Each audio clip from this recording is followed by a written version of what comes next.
You know. Score! Score! What up, everyone? This is Scobie Wan, the Beat Som. I'm here with Manny Moorhall and Neil Gnostic Going on, guys? Motherfucking Informant. What's What's up, dude? going on, guys? How are you? Good, man. Good to see you guys. Good to see you. But What's so poppin'? this is you. Mandy has been really going deep into this topic of like the satirical, even comedic aspects of the New Testament, and I know there's a lot of scholarship actually on this. So I'm actually very interested to see like what you guys bring forth and what we can discuss. Like what even is a gospel? Like what even is satire? Because like we think of satire today, we think of like Tim and Eric, which is more of the comedic side of satire. And satire obviously can be comedic, but in the ancient world, when you read these satires from like Seneca or Juvenal, there's a lot more of a serious drama, life aspect going on, which would align more with what's going on in the Gospels. It's not always just making jokes, even though sometimes sometimes they make things look silly on purpose, which is like satirical. This is where that aspect is there. And I think a lot of that. I think there are definitely scenes in the Gospels where things just look silly. There are some satirical things going on in there. So, I'm open to. I'm interested in what we bring forth. I do, I basically perfected the satirical Mott and Bailey, where I just make the radical claim where I say the entire goddamn Bible is satirical, right? I say all Might of as it well is, be. right? And here's the thing: if you come at me and you say none of it is, game over, you lose. I win, right? If I can get you yield even 1%, because what that does is that it affects the way that you have to approach the hermeneutics, the way that you understand and interpret the text, right, and the context, right. There's actually a scholarly term for this. It's called a humorneutics. I actually have the little PhD dissertation we'll bring up and look at. But basically, the way that satire works, and from a hermeneutical approach and methodological approach, is that you have to treat it the same way you treat forgery, where you go, okay, we know that there is forgery in here. You have to treat the entire thing like it is forgery and prove what is not forgery, right? So it takes the approach and the burden of proof and puts it on, somebody who's arguing that this is not a forgery, right? You go, well, we know that this is, we know that this is, we know that this is. How come, how do we know that this is not, right? Do you know what I mean? Yeah, you're basically saying like, well, in the case of like arguing with someone who doesn't think it's there. I mean, Exactly. I think for you and me though, we kind of already agree there are satirical New Testament aspects. And I know there's especially people have written on this. That's what I kind of want to. I mean, we can just jump into it if you want. If you want to just jump right into like what some of these scholars are saying. Sort of, I kind of just want to sort of frame how it is that you have to approach the topic overall. You know what I mean? Like, there's a lot of misconceptions about what satire is and is not. So you have a lot of people arguing that satire isn't a certain thing, and you go, well, it actually like 100% is. Look at this 6,000 year track record of it being what you're just saying satire is not. Like, you basically end up arguing the same way that somebody would be compelled to argue that the sky is not blue. You know what I mean? You guess like you're demonstrating that you kind of don't understand the fundamentals of the topic or the nuances of the topic, or you're just using like the words wrong.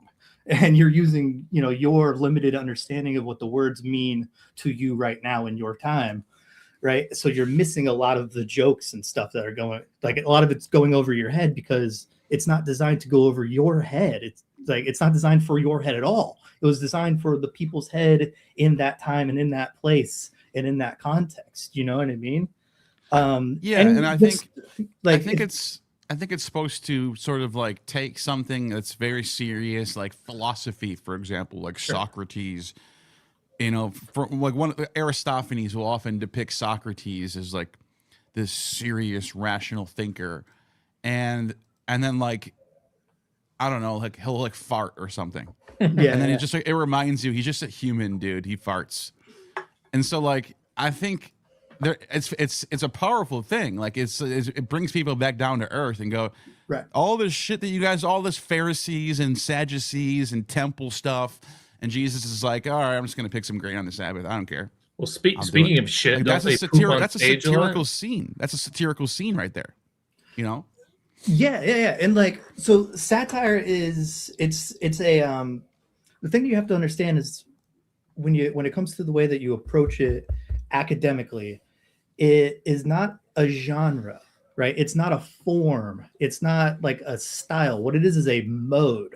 So you have to approach it from the perspective of a mode. Because if you try going and applying of genre studies, right, you would end up making arguments like, Weird Al is Johnny. You screwed up. Yep. Oh, is the echo all? Are we good now? No, we're good to go. We didn't have a problem. Yeah, there was a little bit of a audio thing happened, but I think we're good now. Something happened in my ears and in my eyes and all that. So like you would end up getting confused by somebody like Weird Al, right? Where you would just go, well, like the style, the genre is rap, right? So he's making a really good rap song, but a lot of the jokes and stuff would be going over your head if you're not approaching it with the understanding that it is satirical, right? It is a satirical rap song. So if you go and you try to critique Weird Al and his rapping methods or his rapping abilities and his technical precision of rapping, you're missing the point entirely. Right? You're missing that there's this little adjective in front of rap that Weird Al is doing. He's doing a satirical rap parody, right?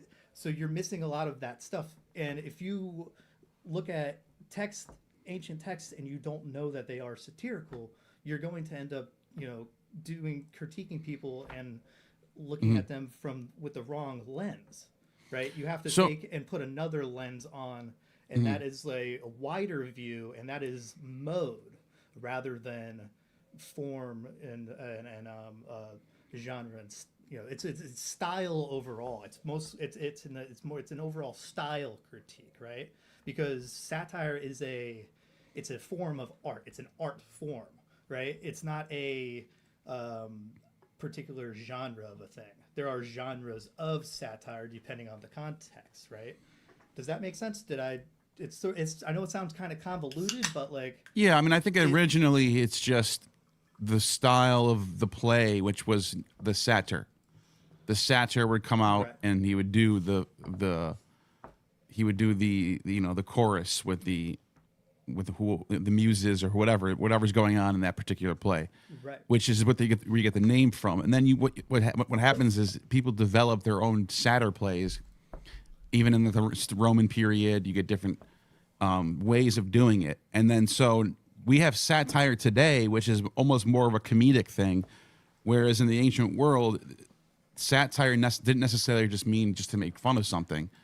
Sometimes it was like you're blending together comedy and drama, first of all. But like there could be a range of how much drama is going on, how serious it actually is versus how absurd and funny it actually is. I love that you said the word blending, because that is etymologically where the term actually comes from. It comes from the term for a mixed plate at a Dionysian festival, right? Where you would go and you would Saturn, So it was that's where the term came from. It actually has a triple etymology, right? It comes from that. It also comes from the satyr, right, which is the tragic comedy, the goat comedy, right, where they would be grotesque. You would have a lot of like dwarves on stage running around naked and stuff like that. Like it was a lot of sight gags and stuff like that. And then you also have to be satirized, which is to be basically like poison language, right? It comes from the iambic poetry, which is to make Demeter laugh, right? It comes from insult poetry. right? So it has this triple etymology of insult poetry, which is the Greek satirized. You have the satyr, and you also have the mixed dish. So it's this mixing of cultures. So one of the things that you would expect when you take a look at satire from this wide lens of modality, you would be looking for things like culture mixing, right? So you would expect to see things where you have somebody doing a lamentation in their native tongue while have previously being performing that thing in, you know, the common tongue, right? So you have Greek mixed with Arabic. You would expect that sort of thing if what you're looking at was a Hellenistic Jewish comedy, right?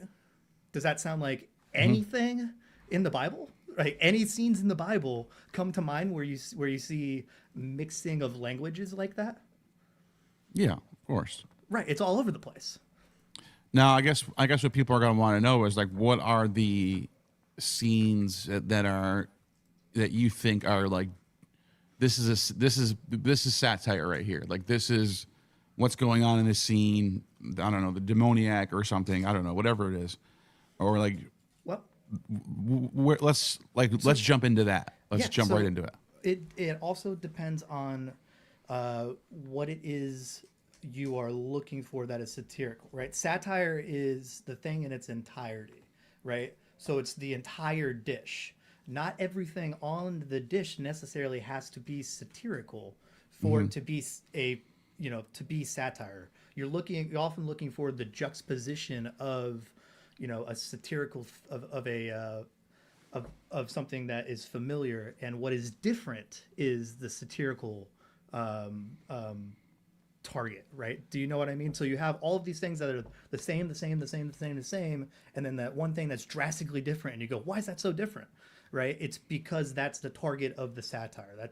So, you know, when you're looking at something overall, you go, well, it just looks like it's the same thing, right? Well, the parody happens with that comic relief of the difference, right? And that often happens if you think about the way that just want to give more context of how some of this comic relief works in the mind of the Greek audience that's watching this at a festival, right?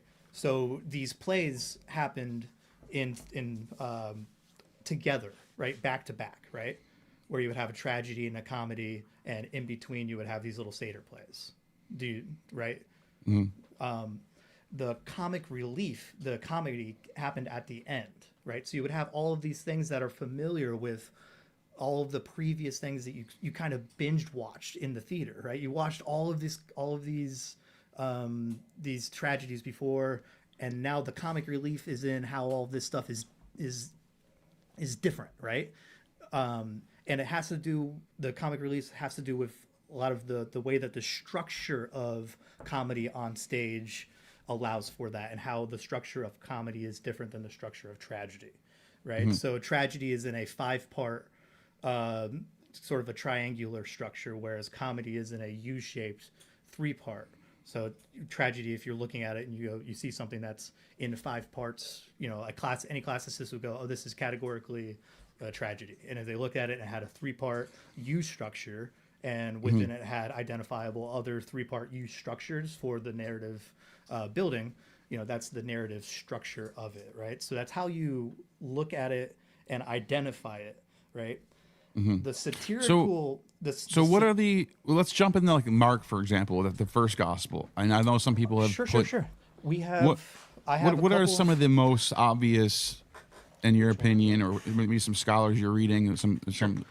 What are we looking for in Mark? So in Mark, what you're looking for is a triadic structure. You're looking for like what passages we're talking about? I'll give you an example of a character that's in Mark 3 times. Right, that would be the demoniac in the cemetery. Yeah. Right, the Neoniskos in the garden, 1451, 52, and the Neoniskos in the tomb at the end. Right, so that's a 3-part. So that's satire then. I'm trying to understand what you're. That's the structure of comedy, of the comedy. right? I'm showing that that's how you identify it as a comedy. And this is actually I can show you if you want to share your screen. I can walk you through it.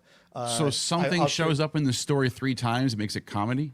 It's the structure, because if it doesn't show up 5 times, right? If it shows up 5 times, then you know it's a tragedy. If it shows up 3 times, this is shorthand, right? You can have a comedic tragedy where within it you have these subdivisions of U-shaped of character development and narrative arcs, right? So the U-shaped narrative arc is how you identify that it is a comedy, and I'll show you how you can do this, and you can see some of this for your own. If you go to the Wiktionary, if you pull it up, we'll do it live. The Wiktionary for Nianiskos. This is how I originally shared you The one young of these. man one. Yeah. The Wiktionary for Nianiskos, the Greek word. You sent it to me a while ago, and I showed you one of the sources that they cite. It's fucking awesome. Okay, let's take a look at it. Yeah. Let me share. Can I share share my screen? I think so. Is it coming up? There I'm we not go. seeing it. I got it right here.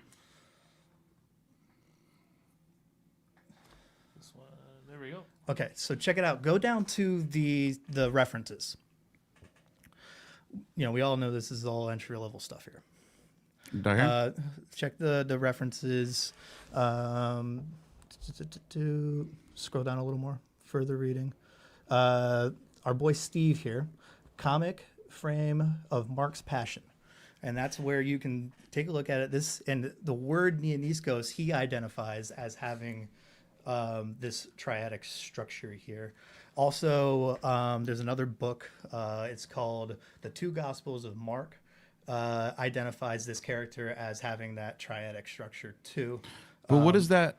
I understand. So I'm just showing you how to identify the difference between a comedy and a tragedy. Because if you have a satirical comedy, it's different from how you approach a satirical tragedy. Okay, and the easiest thing to do is what's the comedic element of the Nianisko running away? Is it because he ran away naked? Is that like kind of funny? Is that like haha? Yeah, ran away exactly. Naked? So there's slapstick comedy where you have this howling.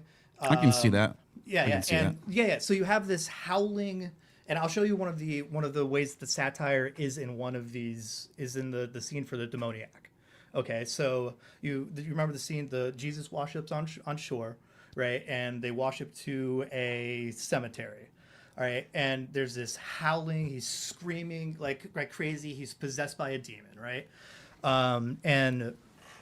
Dennis McDonald's identified this character, the Nianiskos, as being Elpenor, and this actually drives home a little bit of a mimesis of Elpenor. Yeah. I don't think Dennis McDonald identifies the demoniac as being the same character, but he does say that Elpenor is the Nianiskos in 1451 and in the tomb. And other scholars say this is the same character. So I'm just giving something you can add to Dennis's mimesis here, how he connects it to Circe, right? And how this just drives home that this is a mimetic, comedic of Elpenor, right? So Elpenor, we all know, dies because he falls off of Circe's roof because drinking the wine. Goes down under, says, "Hey, you gotta, you bring me back to life, bury an ore, recover my body, all that." That's all Homer stuff, entry level shit. I think it's chapter 11. So this character is mimetic, and he shows up 3 times, and you can see a comedic development of the character. So it's fully butt naked, no clothes at all, screaming, howling, and he gets relieved. The demons are driven from his body and put into pigs, right? And then the pigs fall into the ocean. Those are Circe's pigs, right? Mm-hmm. And that is it's clearly a mimesis of Circe. She does the exact same thing in Homer. Exactly, and they fall off the thing. And this is how you can tell Mark's actually was a stage play too, because this is a classic, easy way to do where you have a 2-story, you have probably say a dozen people, maybe six to eight people 6 to a dozen people dressed in the same costume. They fall off, and then behind they roll, go back upstairs, fall, and do it in succession. So it looks like 100 pigs are falling, right? The satire of it is that they are calling the Roman legion pigs. Okay, that's the target of the satire. And it's a comedic satire, so they're dressed as grotesque, pigs that are, because the target of the satire, it is a Jewish anti-Roman satire, right? So the target is the Romans, right? As well as the Jews that are looked at as being sympathetic to the Romans, right? So you can identify who the target of it is, and you go, okay, there's a 3-part structure happening here. It starts and introduces you and tells you, okay, this is Elpenor. This is a mimesis of Elpenor. It's a comic, so you have 3-part structure: fully naked, relieved, and then you have and then you have in the garden is semi-clothed, right? Is in a scuffle, and then the cloth falls off and runs away. So you have it as a comedic, like, oh, that's the same character because they already saw that penis, right, on stage and it ran away. So you identify the character. And then at the end, fully clothed in the tomb, right? It drives home Elpenor in the underworld being the communicator, of this. And the thing that you have to understand about comedy is that it doesn't have to be funny. Comedy is a structure, not jokes, right? The 3-part structure is a comedic structure. The 5-part structure, triadic structure, is tragic structure. You can have funny tragedies that are full of jokes. So you're talking about the way it's structured, as exactly. Yeah, okay, you're not so talking necessarily about. Yes. Okay. Okay. It's great. So that's what I'm trying to say is the structure is different than even the word that we have now that we know as comedy. Comedy, we expect jokes. That is the easiest way to do that. But when you're looking at this stuff as a overall lens, you have to differentiate between comedy and humor. Okay, those are 2 different things. You can have humor, you can have jokes in tragedies. You can have, obviously you have jokes and humor in comedies. That's the easiest way, one of the easiest ways to identify it without doing the structuralist identification, right? Does that make sense? What I'm talking about is the methodological approaches that literally every single classicist is taught on how to identify the difference between comedy and a tragedy. There's nothing like you can ask any classicist, right? Within the Bible specifically, right? It's difficult because you have to identify who the target of the satire is, right? And that's how you get into the methodology of the hermeneutics. Right, Johnny, if you want to pull up Terry Bednar's dissertation here, just so you guys can have a source. Which one is that? Oh, it's the one that says right there next to that one. You got it. Boom. And I just want to show you, there's actually a scholar who wrote an entire dissertation, is still active. I found her contact information. I'm going to reach out. Her work is called Hermeneutics. It goes through, analyzes the humor and the functions in the synoptic gospels. So I'm not a crazy person when I'm saying there's actually people out there who are better than I am at identifying this stuff because that's what they do for a living. She teaches classes on how to identify the comedy and the jokes that are in the synoptic gospels. She has a textbook on this shit, right? This is just her dissertation. I was able to find it and I read through it and it's awesome. And I use it for a lot of the footnotes and going through and finding all of this stuff. But, I just want to show you. Go and read this, right? I'm not making this stuff up. I'm saying, here you go. There's a source right there, Johnny. Just scroll up and take a look at some of the in her table of contents here. What are they? Let's get some of the stuff that they're saying about. Yeah. So I'm just going to show you the table of contents and like what you're going to get in this, right? All great stuff. Keep scrolling through, Johnny.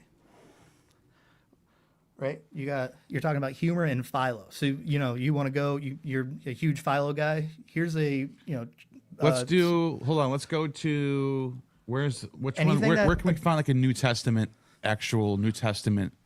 Like Father would be good, but okay, well, I'm just showing parallels and rabbinic 127. Go there.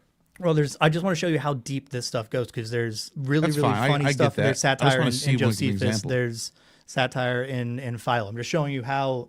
Yeah, go to 127. Go to 127. Let's see what they say. Yeah.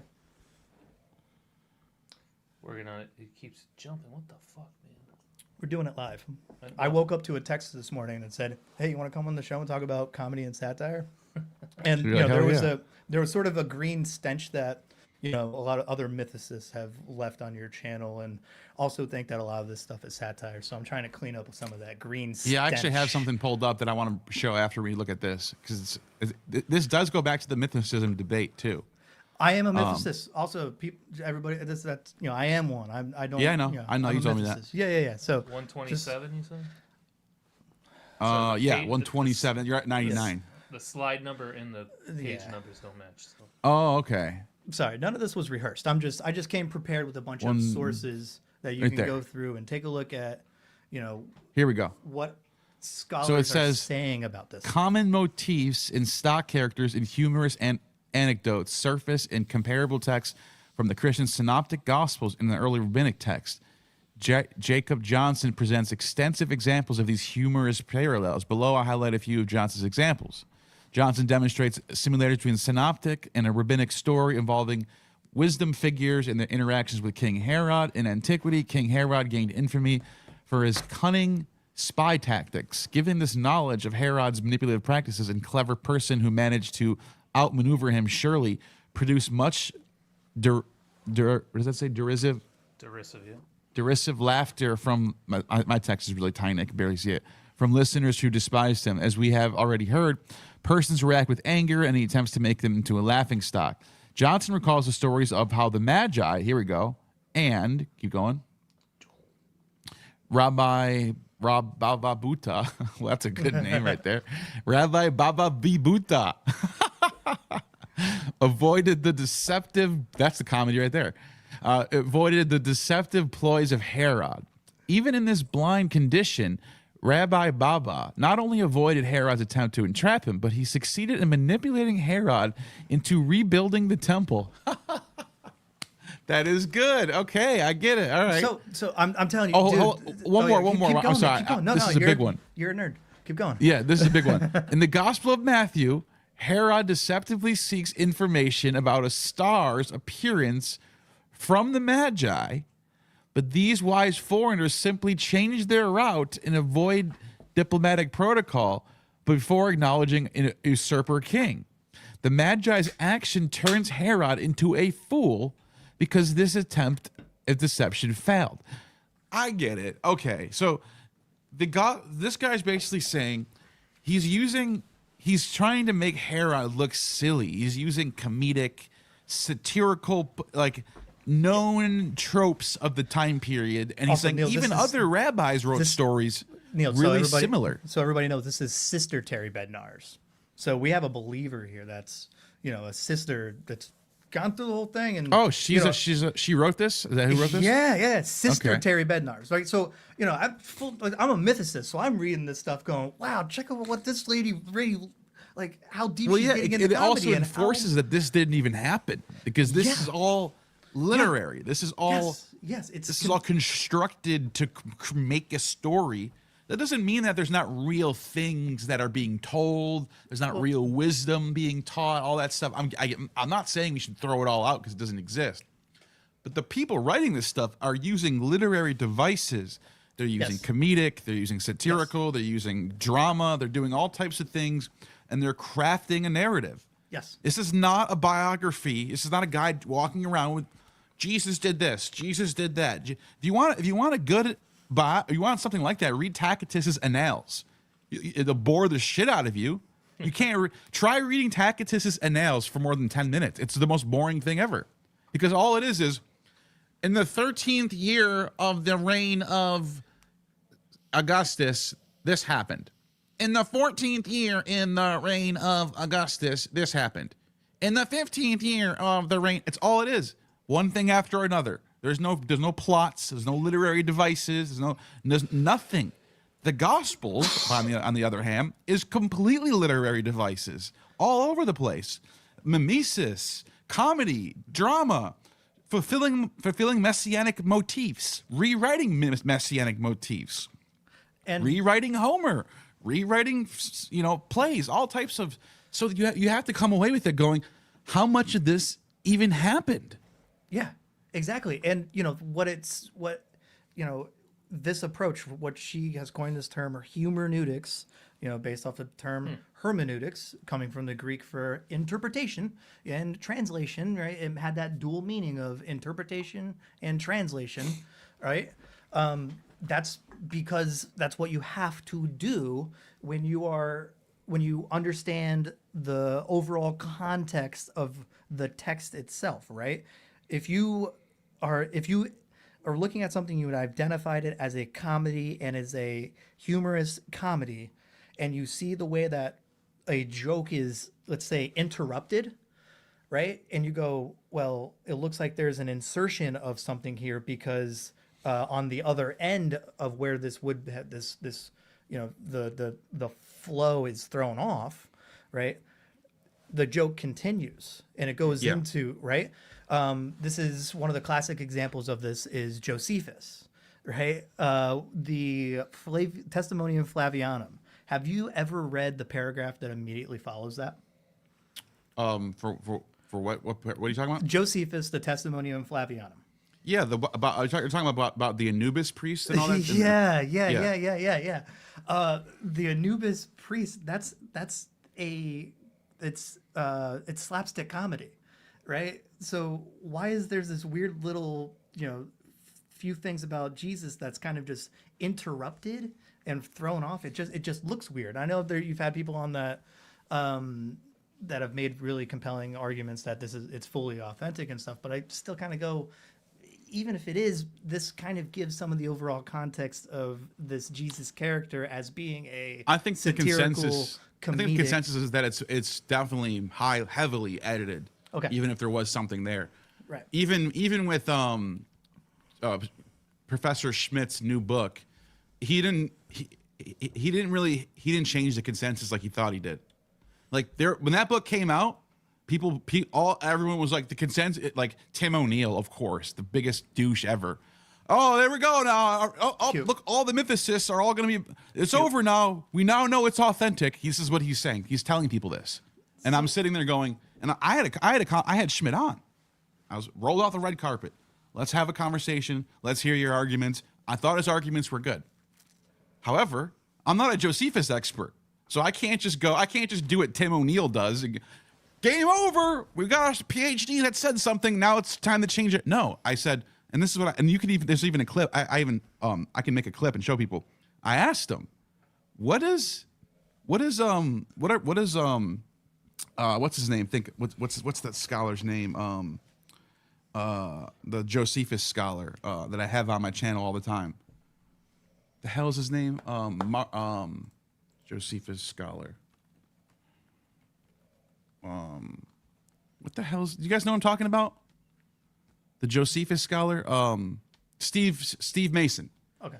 And I go, what does Steve Mason think about your arguments? And he goes, I'm still waiting to hear what he thinks. I heard he's writing a paper on it.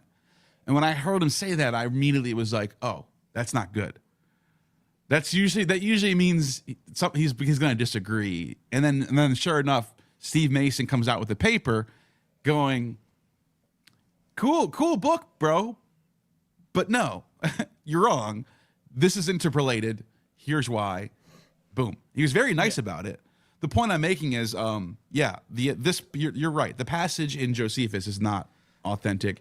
There might be an authentic layer there, but we don't really know what that looks like anymore. So what I'm sort of trying to demonstrate is that, like, even within the context of Josephus, immediately after that, you have a passage which is, many scholars have identified as, slapstick comedy and satire of a lady banging a dude that's wearing an Anubis mask. She's got that dog in her, as the kids say, right?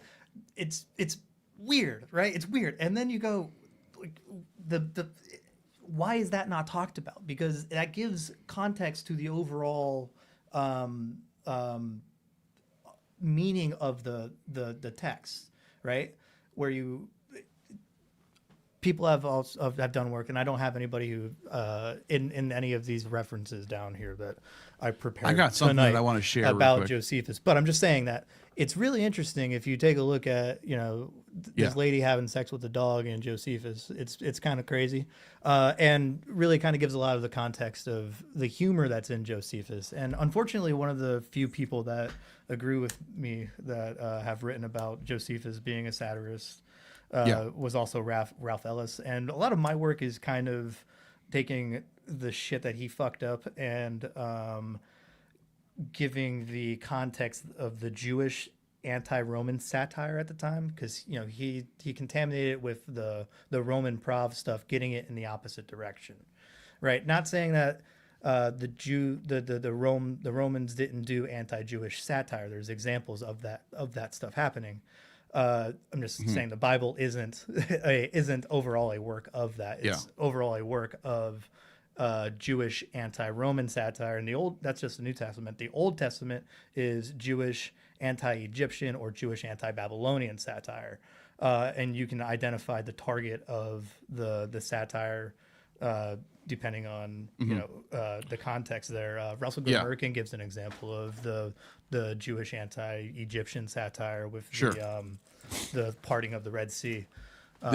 This right here is from Subversive Symmetry: Exploring the Fantastic in Mark by George Young, and he talks about the first approach prefers to locate Mark in the context of ancient Greco-Roman literature, and he gets into he's like, several scholars point at certain features that Mark's gospel shares with ancient eritology, biography, memorabilia, tragedy, apocalyptic history, handbooks of ancient rhetoric, all these things, blah, blah, blah, blah, blah. And he says, you can read this for yourselves. You can look this up. Send this to me after this. I'm definitely putting this on my list. And he says, while the Gospel of Mark and early examples of ancient novel obviously do not share the same storyline, their rhetorical, stylistic, linguistic similarities are conspicuous. Both are synthetic, conventional narratives that combine historiographic form with epic and dramatic substance.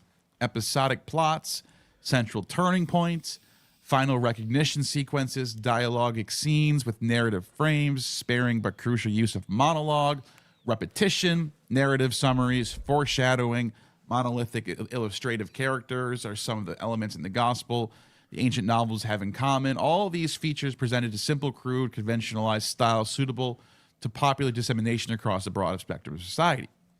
And then he says, I'm just going to go a little bit further. Sure. He says, where is it? Down here. Indeed, the identification of the Gospel of Mark with ancient fictions is not a new concept at all. Before Fry's Anatomy, it was recognized, at least in embryonic form, that 130 years ago by D.F. Strauss, albeit under the heading of myth. Strauss, like many of his contemporaries, maintained the Gospels were written in historical form, but a form determined by a sensuous and fantasizing mode of thought, speech of antiquity. A fantasizing mode of speech? What did I point? The word that I pointed out, right, is that it's a mode. You're doing a modal stylistic critique. You're looking at this as through the lens of modality. And this is great. We didn't prepare any of this, right? Yeah, he says this line of reasoning formed the hallmark of the Christ myth school, mythicism, of thought, which have concluded that the New Testament gospel is to be pure myth, frequently commented on their literary artistry as further support of their conclusions. Just trying to see who this citation is real quick. Okay, never mind. Even as late as 1925, Coney Bear still maintained the Gospels to be good dramatic art. Yep. However, Strauss and his successors were able to perceive the literary character of the Gospels. They were prevented from further developing this observation because they lacked the critical terminology linking the content of myth with its form of depiction. the represented with the representation. But differently, while acknowledging the Gospel's literary character, they then confusingly separated the meaning of the Gospels from the words themselves by viewing the content of the myths as rooted solely in extra-textual psychological sources. This shortcoming is captured in the above quote from Strauss, whose notion of historical form falls short of the more literary-oriented concept of realism. So he's basically going, there's this back and forth debate. Is it completely mythological? Because we noted all these ways of storytelling that we normally find with novels, myths, plays, but is it history too? Like, is it both? That's kind of what's going on here. Neil, when was this? What year was this from? Yeah, when was this written? This book? Yeah. Oh, that's a good question. It's not that old. I wouldn't. Let me see. Is there a date on here? 1999. Oh, check it out. Johnny, can you pull up that first? I definitely recommend this though. Definitely send that to me because that's awesome. I'm definitely. And it was so crazy. It's literally just pinpointing Mark 6:45. Like it's just like this just little that section. That small little section. Yeah. I'm going to show you another source here. Which one? The first one there. The first one. Yeah, the very first one. Pull that one up here. This one also another dissertation. If you want to get really nerdy into, is it on the screen? I can't see anything. You can only see. I could see sense of beginning. Is that what it is? Yeah. Okay, so this is another dissertation here about how to apply genre and mode critique and structural critique that was formulated by Bakhtin, who is the guy. He's the most popular thing that came out of him that you probably know is the concept of the carnival, where you have like the once every year, that whole like flipping of the poles, relief of all of that. So basically what this guy, is it Jacob here, did was take and look at take all of the analytical methodology that Bakhtin created and applied that to the Gospel of Mark, and it's absolutely fucking fascinating. Johnny, if you want to scroll down just to the table of context, just so we can show Neil what it is that we get into. I want to do the same thing with the last one, where something's going to jump out at Neil, where he's going to go, oh shit, let's talk about that, right? The search for forms. Yeah, keep going. Just so your audience can see, right? Take there a we look at this go. one The here, gospel right? as tragic comedy. That's what I want to like. I would love to see what they have there. Page and 53. also check it out as popular cynic. Yeah. Cynic literature. Yeah. Oh, that's Awesome. definitely. Everybody knows that. So Yeah. Johnny, scroll down to page 53, and let's take a look at what this dude's PhD dissertation has to say about tragic comedy and how the form and the structure. Also keep in mind, I didn't prepare any of this. I'm just sort of trying to present this stuff to Neil. So just so it's like, hey Neil, take a look and like read to the audience, and just like, because I'm not making this shit up here. Gospel as tragedy comedy. There we go. Tragic comedy. Let's take a look at what this guy's PhD dissertation has to say about the gospel of tragedy. Deeper theoretical analysis of the problem of the theory of genre coming from Dan O. Villa Jr., who constructs the particular genre called tragic comedy, serious and comic, that generates transformations or performance of the Gospel of Mark. The genre tragic comedy, consisting of death and resurrection message, is the core which resonated in the mind of Mark and triggered the comic genre. Thus, in Mark, death and resurrection is the ever-present paradigm of the valuational level genre, which is constant tension with the syntagmatic level of the Gospel of Mark as particular transformation in narrative form. The tension is not between the tradition and redaction, but between the internal valuational level of the narrator with the surface level and actual saying of the text.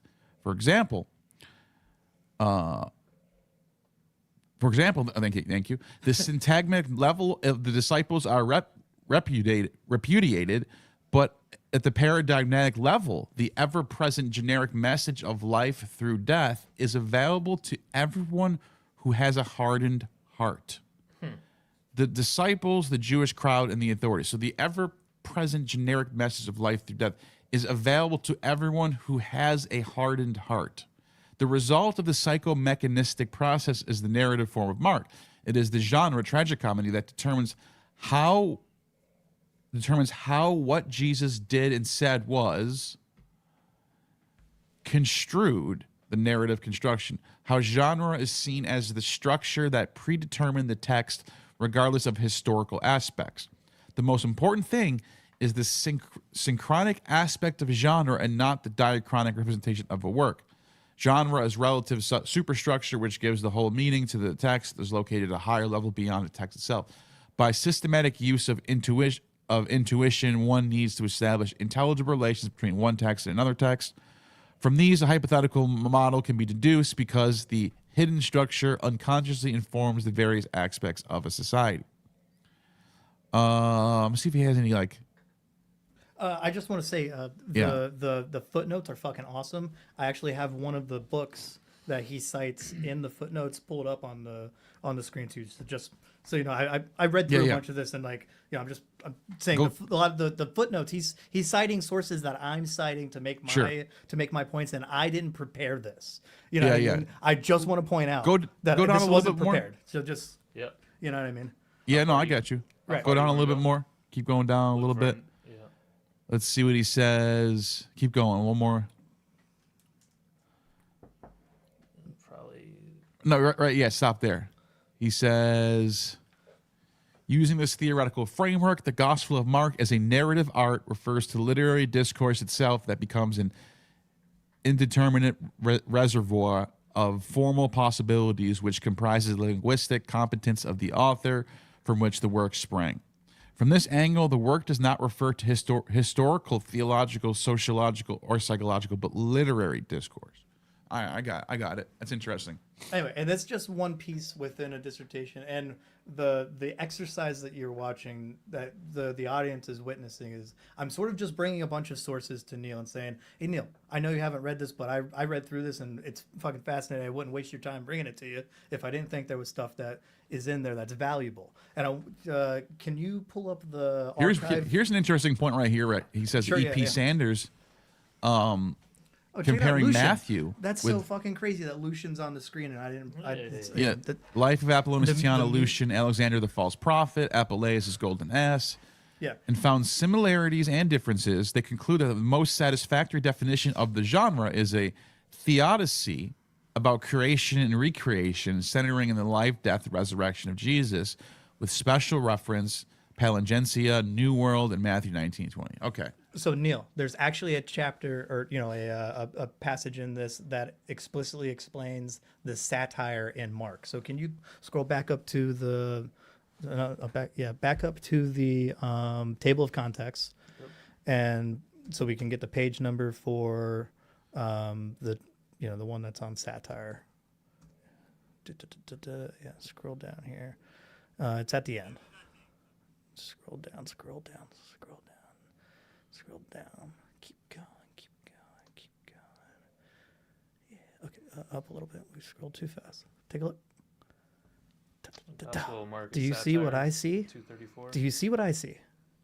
What do you see? Hand turkey. Right there, number 3.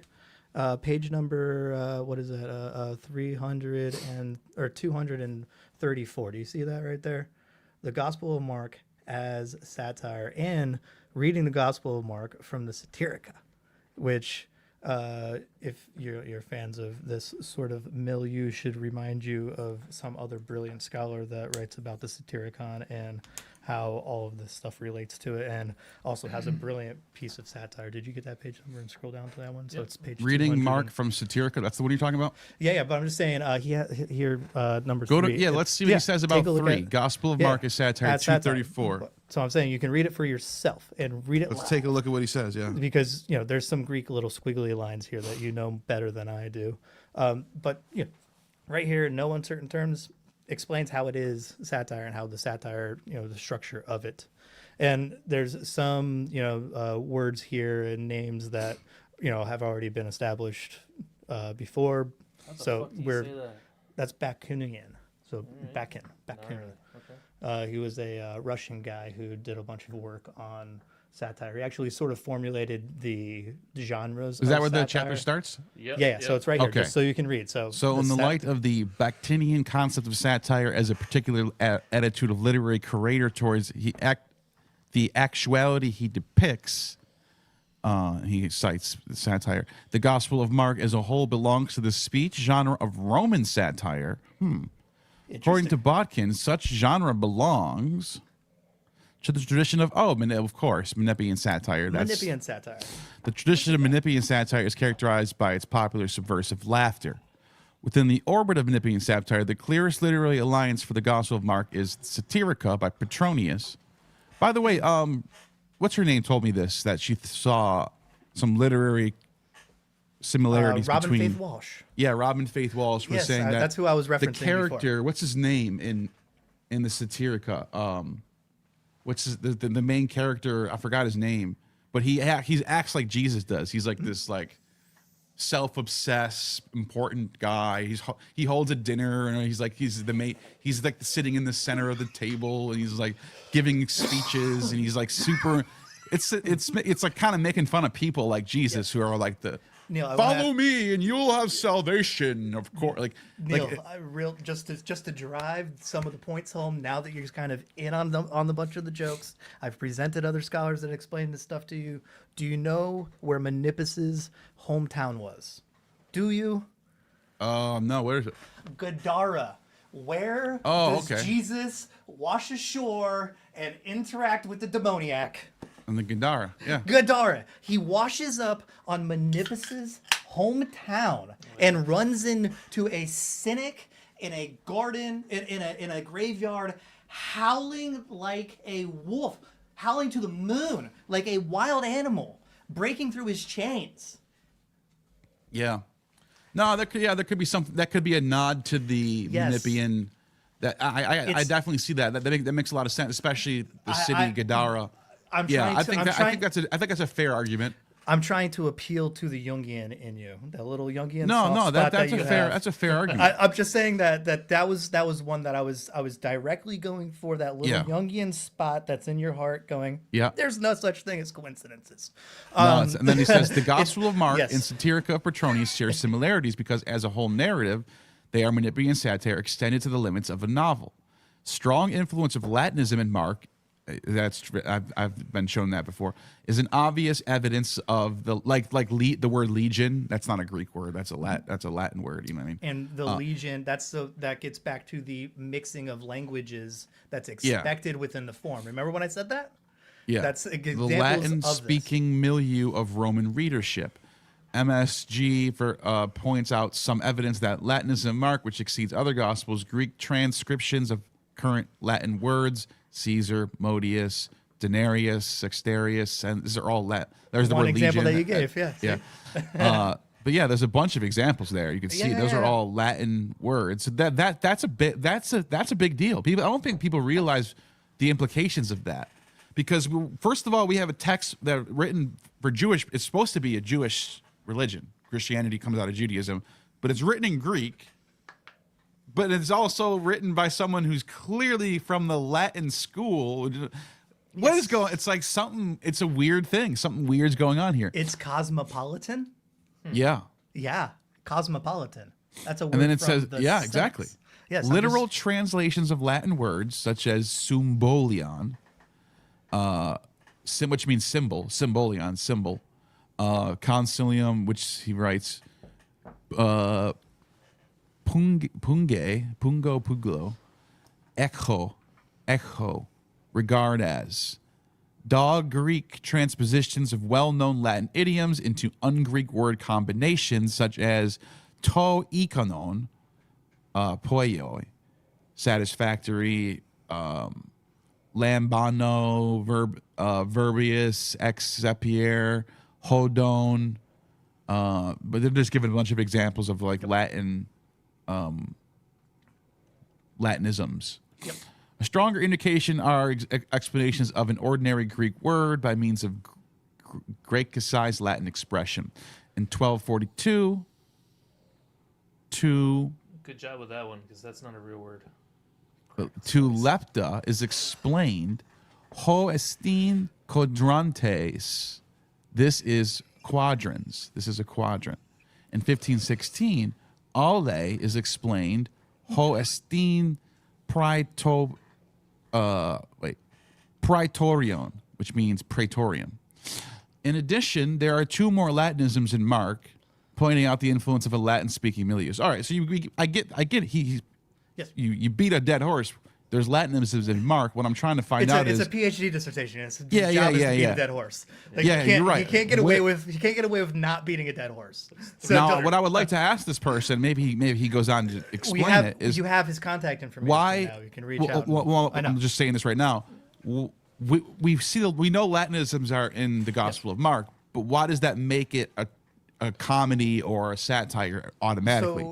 So that's one of the things that I explained about the mixing of cultures at these Dionysian festivals, where you're expected to see these stage plays, right? That makes sense. So you have a triple mixing here of Keep going down. You have a triple mixing of Aramaic as well as some Hebrew or whatever. But here you can Here it is. Go on. The finding that the book of Mark belongs to satire is assisted by the Bakhtinian dialogue analysis of the volitional relationship between the author, artist, and the disciples as heroes. Bakhtinian literary approach of finding the literary work as a holistic narrative helps to set us free from the more traditional approach of genre studies, which are confined to identifying formalistic linguistic features. Using Bakhtin's notion of emotional tone of an author, of a hero, keep going. We could clearly notify that the general tone of the authorial attitude toward the religious opponents is very negative. Something that I've actually noticed myself. It is sort of making fun of the serious, the sort of the Pharisees and the Sadducees who are they gotta follow the laws or else. Yes. And Jesus is kind of like, I'm gonna pick some grain on the Sabbath because I can.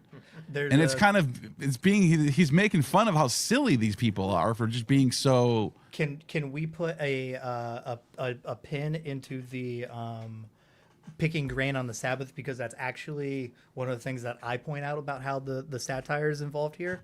Yeah. That later in the conversation we're going to run into things that actually drive that home. So I don't want to overplay my card now. I just want to just show how the things that I went on and sounded really, really dumb and worded in ways that made me sound stupid are vindicated by the actual scholars. So go down a little bit more. I'm doing performance art if anybody is not aware. Go down a little more. Just showing you. Here we go. So he then goes on to say, somebody write that down. Somebody write down grain on the Sabbath. Since satire as a genre was developed in the later age, that is within the context of Roman literature, there was no discussion of it as a separate genus of literature in classical Greek literary theory, such as Aristotle's tragedy. Therefore, attempts are made by some specialists of satire. Traditional perspective of defining satire from the language features of Greco-Roman genre is characterized by its constant elements, which are variety, down-to-earth, unsophistication, coarseness, improvisatory tone, humor, mimicry, echoes of speaking voice, abusive giving, a general feeling, real or assumed, the devil may care, nonchalance. Yeah, I get what they're saying. I get what they're laying down here. I think this makes sense. It's a PhD dissertation, and this person was awarded a PhD. So, who are we to criticize this? And I'm just trying to show you how, I'm not an expert in this. I read this stuff because I do this particular style of art, right? So all of this stuff informs the way that I make my fucking art, and I do my performance art and all that shit. So I just want to show you, I knew a lot of this stuff, so I did, a little bit of prediction here to, seed some words here that I knew were going to show up and be vindicated. You know what I mean? But what you were dealt was an entirely free choice. It was like a magician going, pick a card, any card. Right? I was so confident that whatever number you picked in this dissertation was going to vindicate something that sounded like an incoherent, a diatribe that I put that wasn't convincing to anybody. And then you have a person with a PhD that was awarded that says exactly what I just did and sounded regarded.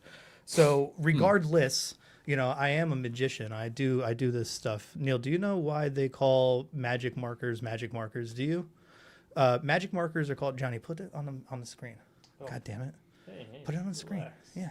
Make Do you know it why bigger? they call magic markers magic markers? So They're magic. no, so every 666 magic marker has a jumping cap. Check that out. All right. So the way that you know that the caps are the ones that are jumping, you have to smell them all, and you have to have like a really astute nose. You have to have nose gnosis and nose noose to be able to identify the jumping cap and the magic marker. Just so that you all know this. You know what I mean? I'm going to do it really slow so you can know how the trick is done. It's like the Penn and Teller cup and balls trick. I'm fucking doing performance art here, my dude. I'm joking. I'm busking. Anyway, dude, I just want to say, like, it was this sort of an interesting experiment here for the past hour where I just threw some shit at you. I rambled like a fucking maniac, but I do have actual sources that back this up.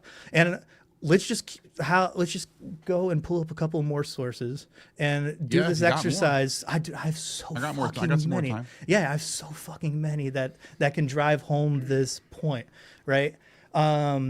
There's one here. Let's pull up the one about the Old Testament, right? Pull up that one here, right? Yeah. Just to show you how the target of the satire. Also, take a look at the one here in the middle. If it's still on the screen, it says Satira and Satira. Pretty interesting how, you know, those words. Oh, are they still on the screen? Is it still on the screen? Take a look. Can you pull up the one that I asked for here? Okay. Is it? I can't see the screen. On humor in the comic in the Hebrew Bible. Yeah, is that on the screen? Yeah, it was on the screen. Nice. Okay, take a look at that. So this one here goes through the Old Testament and shows you the context and the satire and the humor that's used in the Old Testament and the target of the satire, right? And using this hermeneutical methodology that we've identified that Neil is perfectly capable of doing. We sort of want to take a look at this book here and take a look at the Old Testament and drive home some of the satire here. So we're going to do the same exercise here. Go through the table of context. Let's see if anything here jumps out at Neil and show you, how the Old Testament uses this exact same methodology. And it's because it's literary. This is what people were trained to do, right? It's like, it would be like, somebody right now watching, pull me up on the big screen. Pull me up on the. I can't do both. Oh, God damn it. Okay. I'll just do this diatribe here before we go through. So it would be like somebody listening to the song by Sabrina Carpenter, the one that goes, "Do you want the house tour? I can take you to the first floor, but don't enter through the back door. None of this is a metaphor. I just want you to come inside."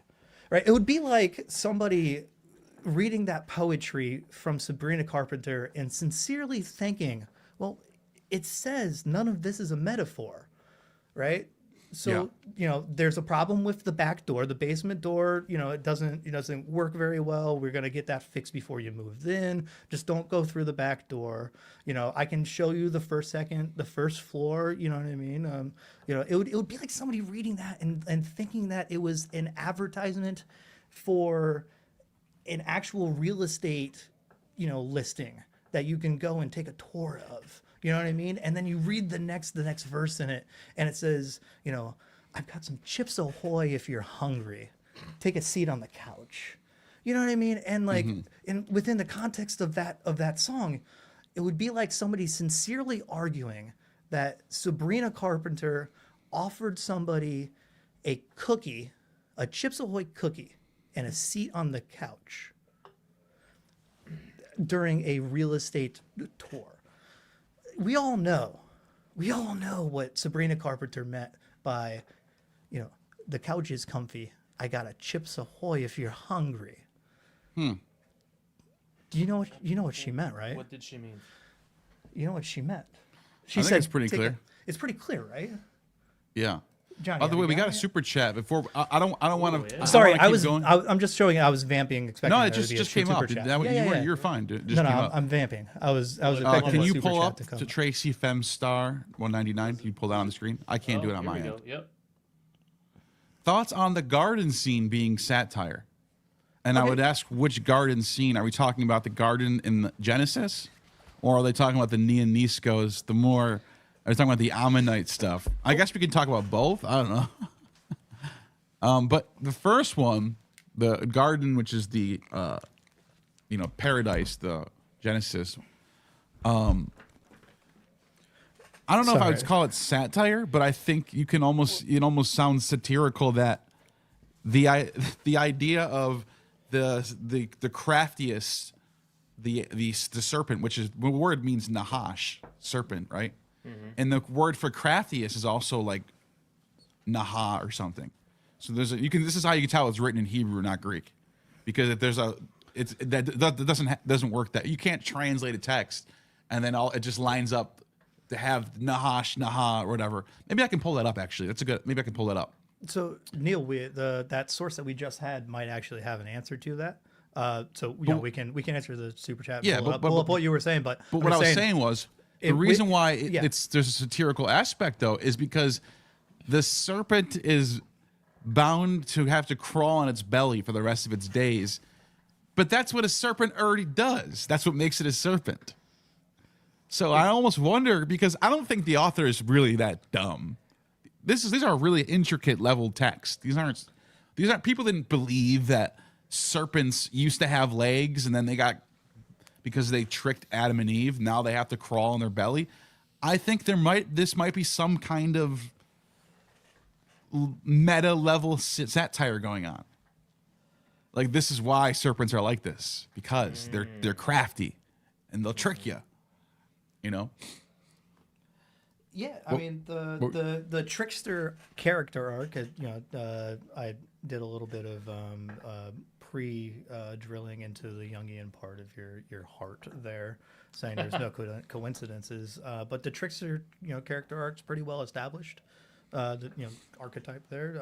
So I really don't have too much more to say than what Jung already said about how the serpent in the garden was the trickster. But I already came prepared with a text that explains the humor in the Old Testament.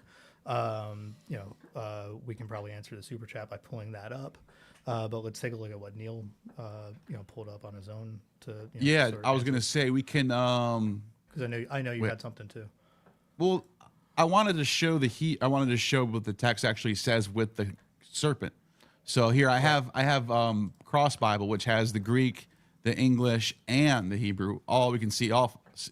We have right here. Ophis is the. By the way, that's how you get the Ophites and the Nasines. The Nasin is they're actually using the word. Where is it? It's Nas right here. Nahash. This is not lined up correctly, I can tell. Okay, I see what it is. The one is up here, and then for the Septuagint, the first verse is actually the second verse. That's what's going on. So we should find the word Nahash in this particular passage right here. That has thrown me off before too, by the way. Yeah. So Genesis 3, you could see.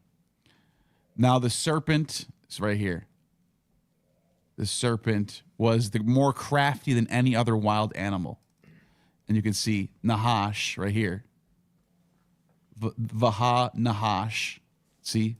Nu Shen Nahash. The serpent, and then it says he is the craftiest, which would be, where is that? Which would be over here. Asher, Aishe, Yahweh. Than any other wild animal that Yahweh made. So, that's what that means. Anyways, well, I don't know. Why did I even bring that up again? It had something to do with the Hebrew. Oh yeah, the Hebrewisms, the word being crafty, Nahash, the serpent, how they're etymologically connected, that type of thing. Does the Greek basically loses the nuance? Yeah, the Greek is just you can just. I think see the point you were trying to make was the Greek loses the nuance of the poetry. This is what the Greek does. The Greek says hode, ophis, and phronemoteta. So it actually uses a different word for crafty. For more crafty is just, it has nothing to do with the word ophis. Right. You know what I mean? Right. There's no anachronism there. There's no acrostic. There's nothing. It doesn't fit. Doesn't flow like the Hebrew does. If I were to, put my my humerneutical hat on, and to make sort of a prediction, would be that there's some sort of a poetic structure to the Hebrew that's lost in the Greek, that flows within the context before and after that particular passage. Obviously, I don't have any capability of reading Hebrew, despite what I look like. And I definitely don't have any capability of reading Greek. The extent of the Greek that I've taken was, a course in college where it was about the etymology of like technical terminology and stuff. That was pretty fun, pretty basic stuff if you've read like philosophy and stuff. But like, it was nice to brush up on it. You know what else I noticed too about this passage? I just noticed this. There's another pun actually in the same verse. So, you identified a pun? Yeah. So okay. I've coined a term for identifying a pun and how to argue a pun hermeneutically. It's called riding Ruck's scooter. Right. Guess what? This is actually Neil, funny because Neil, you're stomping on my bit. Johnny, put me on the full screen. I'm doing a bit. What are we doing? What I'm trying to do is make a clippable moment for Instagram. All right, and for content and stuff. So what I'm saying is, Neil, you identified a pun. Neil, that's awesome, dude. You identified a pun. Did you know there's a term now for hermeneutically arguing that you have identified a pun within the context of mystery rites and religious stuff? It's called Ruck's scooter. It's like a take on Occam's razor, but you're using Karl Ruck's methodology for identifying a pun that has to do with anything comedy, mystery rites, or entheogenic. And Neil, did you do that? Did you just take a ride on Ruck's scooter? I guess, but I actually made a mistake in my first assessment. The word they use in this particular, in another passage, the serpent is connected with the Hebrew word nakli, which means, so you have the Nahash and nakli. So nakli and Nahash. So the serpent is crafty because he's the word serpent, Nahash, is crafty because of nakli. That's in Genesis 37. Genesis 3, I made a mistake. I actually have to correct myself. They don't use the word nakli. They use the word aram. But there actually is a pun here because the word aram is actually a pun on the word that they use a few words down for the word naked. Oh. So you have aram. So crafty is aram, which I have highlighted right now, and then the word naked, which would be, I guess how to pronounce it is aramim, and it's right here. Let me show you where it is. So here's aram, crafty, and then it says, if we keep going down, you see aramim. Next verse down. Right here. Which verse is aramim on? Hold on a second. Aramim. Which verse is that? Genesis 2:25. Is this 2? Okay, I got to go back. Sorry. Genesis 2:25. So watch this. Oh, I'm watching, dude. This is my shit. 2:25. You could see it says, there it is right there. Aramim. So the man and his wife were naked and not ashamed. Isn't that interesting? So there's like a pun. There's a pun on the word naked and crafty. Something poetically, something rhetorically is happening with the way that the language is coming. Oh yeah, this is all over the Hebrew. Yeah. This is all over. But exactly. This is like if you read Homer. Yeah. If you took the translation of Homer in English, and you just read it and were like, wow, this is a great text. Pick up any. Let me ask you this. So hold on. Let me just finish this point. Sorry. Yeah. Let me just finish this point. Sure. You can read a really good translation of Homer, and if no one ever told you, you had no idea, no education at all, you had no idea this was a translation of a Greek text. You can read a translation of Homer and go, well, "This is amazing. Who wrote this? When was it written? I like it. This is a great." You don't know it's a translation. You can't tell. But then when you take the original Greek and you look, if it's now in another hypothetical, you know both Hebrew, you know Greek and English, you know both. You are going to notice in the original Greek all these puns and onomatopoeias and similes and it's all going to gel because it's a real authentic composition. The same thing happens with the Hebrew Bible, Old Testament. There's all types of things that gel together that doesn't happen in the Greek. Yeah. But that doesn't mean the Greek translation is bad or it doesn't make any sense. You wouldn't know if you didn't know Hebrew that if it's a translation or not. You have to know both languages. So go ahead. What were you saying? Well, I want to ask you, can you take a look and see if there's anything like that's attempted to be maintained for the pun in the Greek for the two passages? Like hold them side by side, knowing that you've identified a pun you've identified a pun in the Hebrew. Yeah, we know the Hebrew is the original. What did they do with the Greek?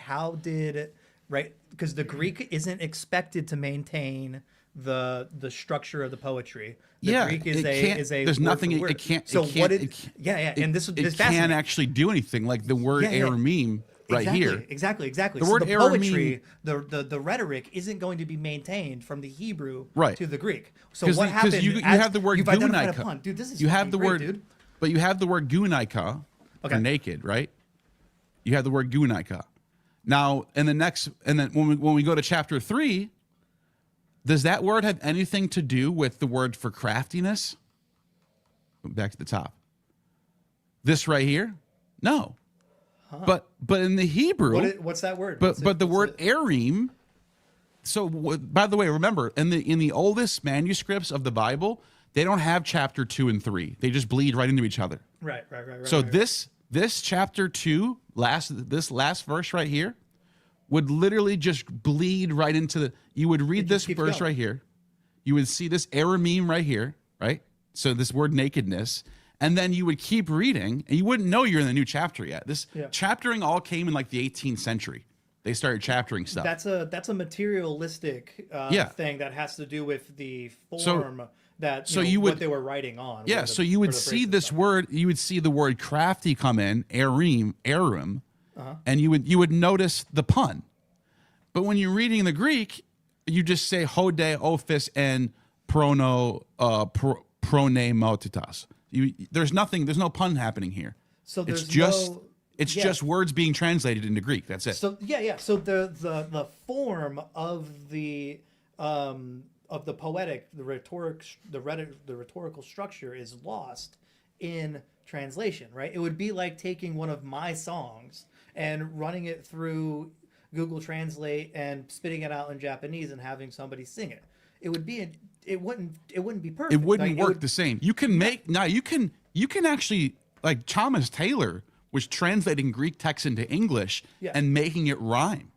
And he was actually, you can do really creative things with translations.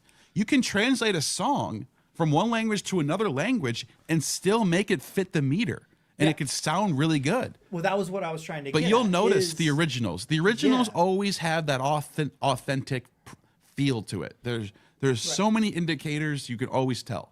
Right. That's just the way it is. And, did the person who was translating this from Hebrew to Greek, have as strong of Hebrew as you do to identify a pun. Is there a different word that you might have used in Greek poetically or rhetorically where a pun would be appropriate? Where they could do that. An alternative word that would maintain the same meaning. Because I can't think of any examples of the Septuagint translators even attempting to do that. Well, I'm just saying, you knowing Greek and having your level of Greek, would you be capable of knowing that you've identified a pun in the Hebrew and you have identified an insufficient translation? Is there an alternative that would maintain those two meanings in Greek? Or no, they're just translating it. That's it. It's just simple. When you can look at the Hebrew text and you can see all these puns and all these metrical things flowing into each other. Like you can see it. You can see it. It's in a certain prose. It's written in a certain way. Yes. And then you look at the Greek and it's literally just a translation of it. There's nothing even close to that going on. Exactly. So, this is great. This is great shit. Dude, you're doing fucking PhD level shit here. People aren't I'm just saying, don't underestimate. And like, if people watch this shit, like, don't underestimate like what you just witnessed there. Like, identifying. I want to say is that real fucking quick. Just I'm gonna do a fucking. I keep cutting you off. My bad. Right. Like, I want to know if anybody has identified the pun that Neil just identified, and explain that the pun is not maintained in the fucking Greek. Also, right?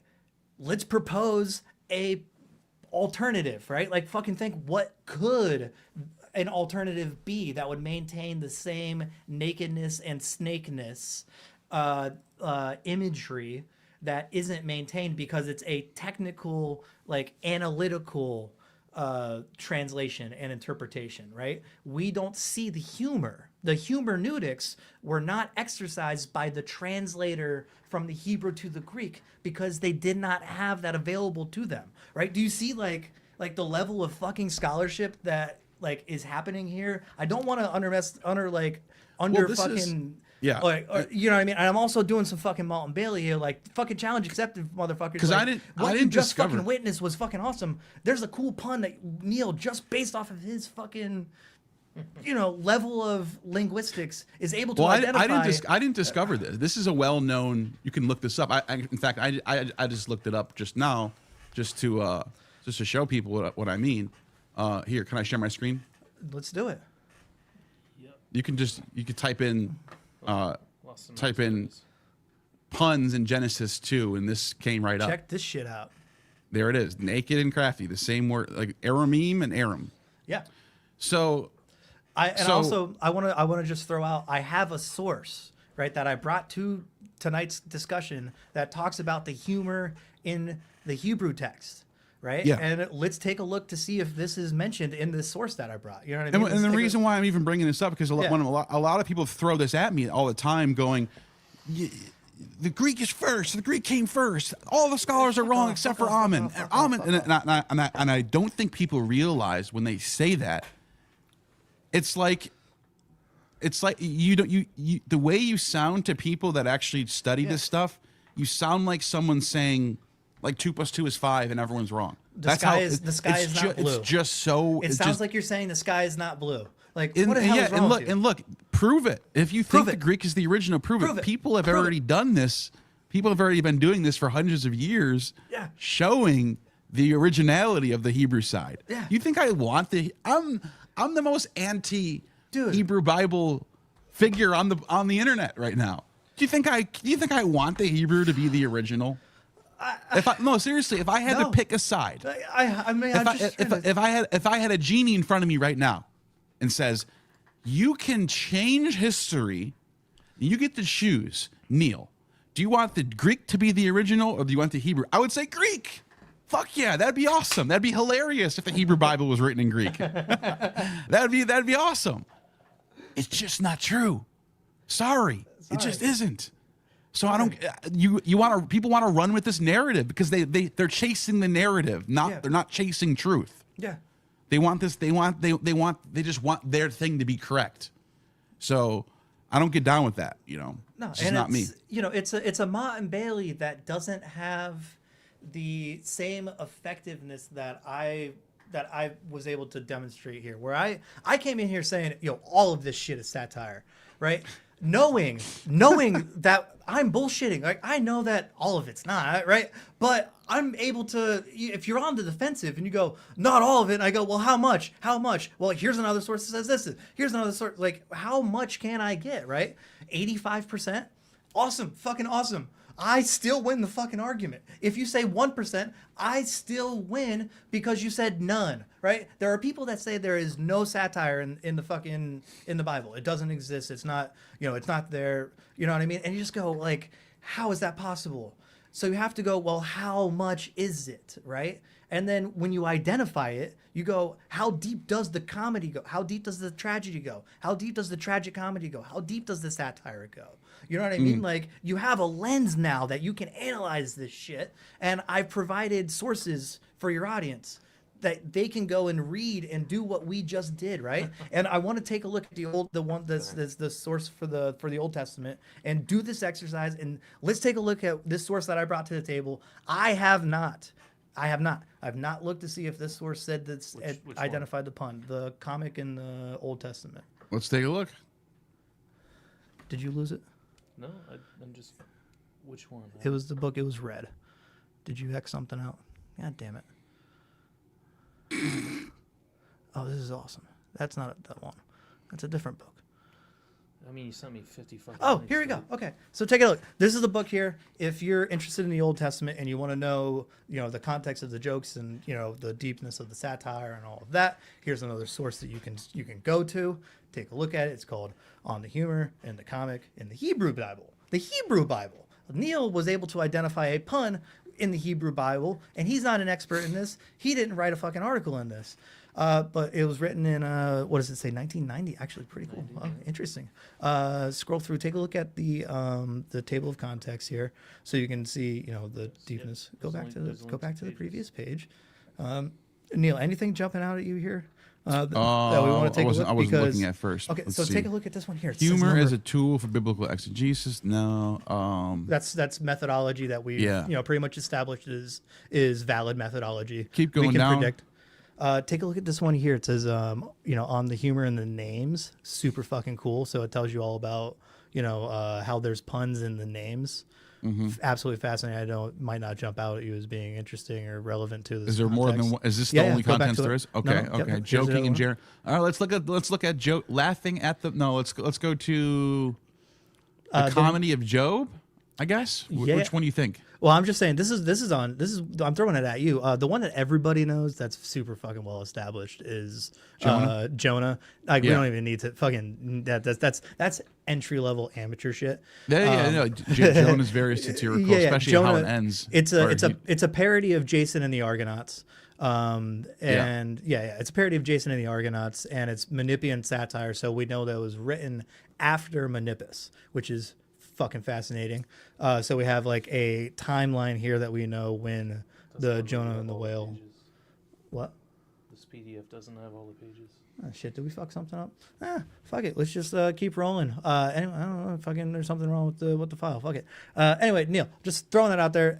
We can show you some shit about Jeremiah. This one. Yeah. There is even less humor to be found in the book of Jeremiah than Isaiah.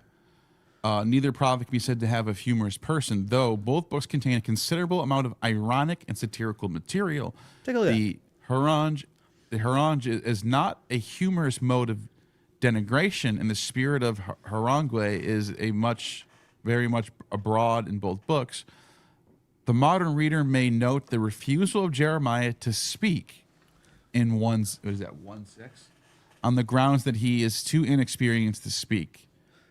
The conventional interpretation of this inexperience makes it due to his youthfulness.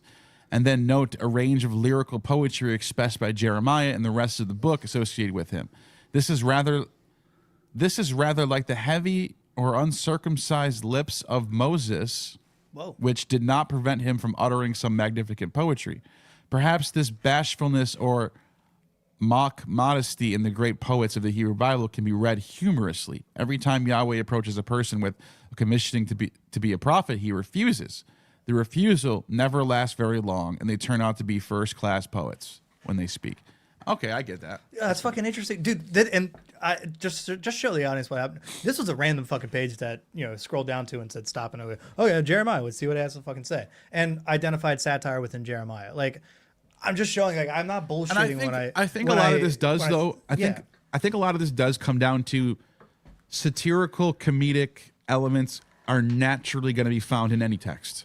Yes, it doesn't even mean I'm writing a satire on purpose. It could just be the person wrote this story, and the way it was written just ended up having some satirical elements. Well, so it doesn't have to be. It doesn't necessarily mean, oh, Jeremiah is a satire. It should be categorized as just pure satire. But the thing is that the word pure satire is doing so much lifting that it doesn't need to, because it's one of those. It's a straw man of what I'm saying. You know what I mean? Yeah. I'm saying is that if you identify there is satire, there's all of these scholars who have built methodologies for how to navigate the things, the puns and all of that, right? And this stuff is intuitive to you if what is being hermeneutically analyzed is in your time and place, like that song by Sabrina Carpenter. Where she says, I spent a fortune on the wax floors. Mm-hmm. We can get a little reckless because it's insured. Right? Right. You know what she's talking about, Johnny? You know what she's trying to say? She said, I spent a fortune on the wax floors. Yeah. We can get a little reckless because it's insured. What she's saying is, I am on preventative contraception. We can have unprotected intercourse. I prepared for this by going to the salon and waxing the area. Yeah. That is being. Well, I'm saying you get what I'm saying, but if you are reading something like Jeremiah, right, and you could just read through the translation and go, oh, okay, okay, but you can read something here that says there's a joke here. You're missing the joke, and I'm trying to simply provide your audience with resources here where you can go to and find this methodology, and I'm also trying to recoup the importance of methodology and theory within philology and all of this stuff here, because without the framework that this structure and stuff, without this framework, you're just into whatever I think applies, and it's like get the fuck out of here. Like, what are you doing, dude? Right? You're doing this post-structural stuff, and that's fun, right? Like, do you want to keep reading about Jeremiah? No, I was gonna say let's read the super chat right here. Sorry, okay. No, you're good, dude.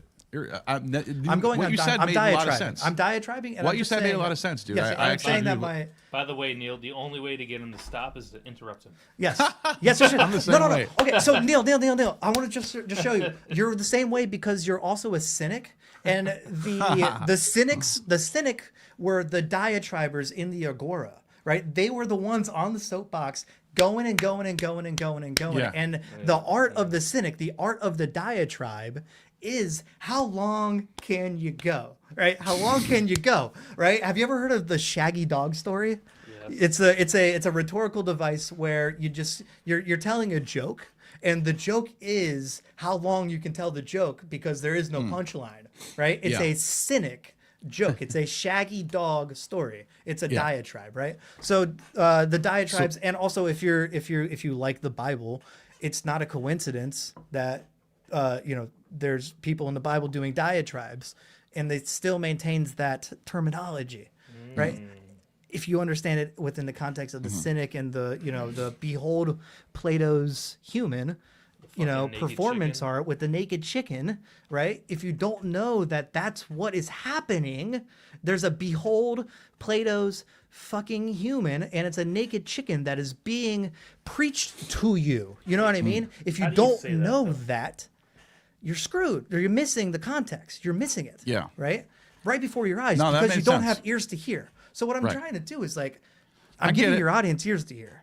I think we get it. No, I double diatribe. Sorry, what? I double dipped. Smill still with 10. Thank you for the $10. Says, what do you think about the old theory that the Basilidians used the pun 15th year of Tiberius to put the Epiphany on the 15th of Tybe?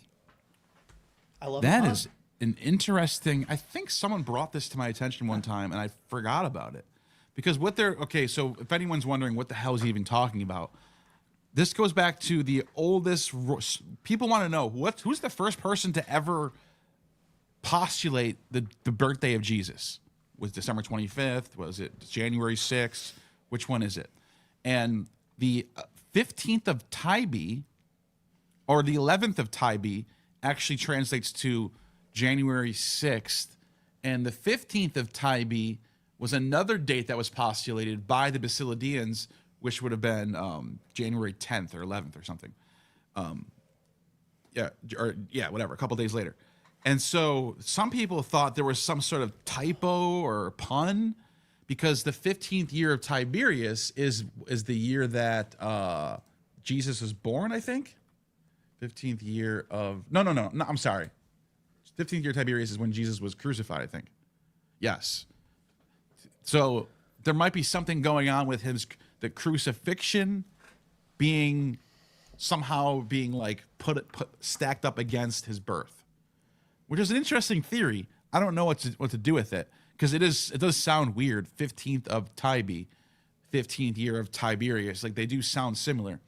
But the source he's talking about is Clement of Alexandria, who is the first person to ever mention anyone celebrating the Epiphany of Christ, and he says that they do it on the night of January 5th, doing liturgies, and then on the morning of January 6th, they do this celebration of the Epiphany, which is interesting because we have a similar Dionysian festival called the Theodosia, mentioned by Pliny the Elder, who also says on the night of January 5th, they celebrate the Epiphany of Dionysus.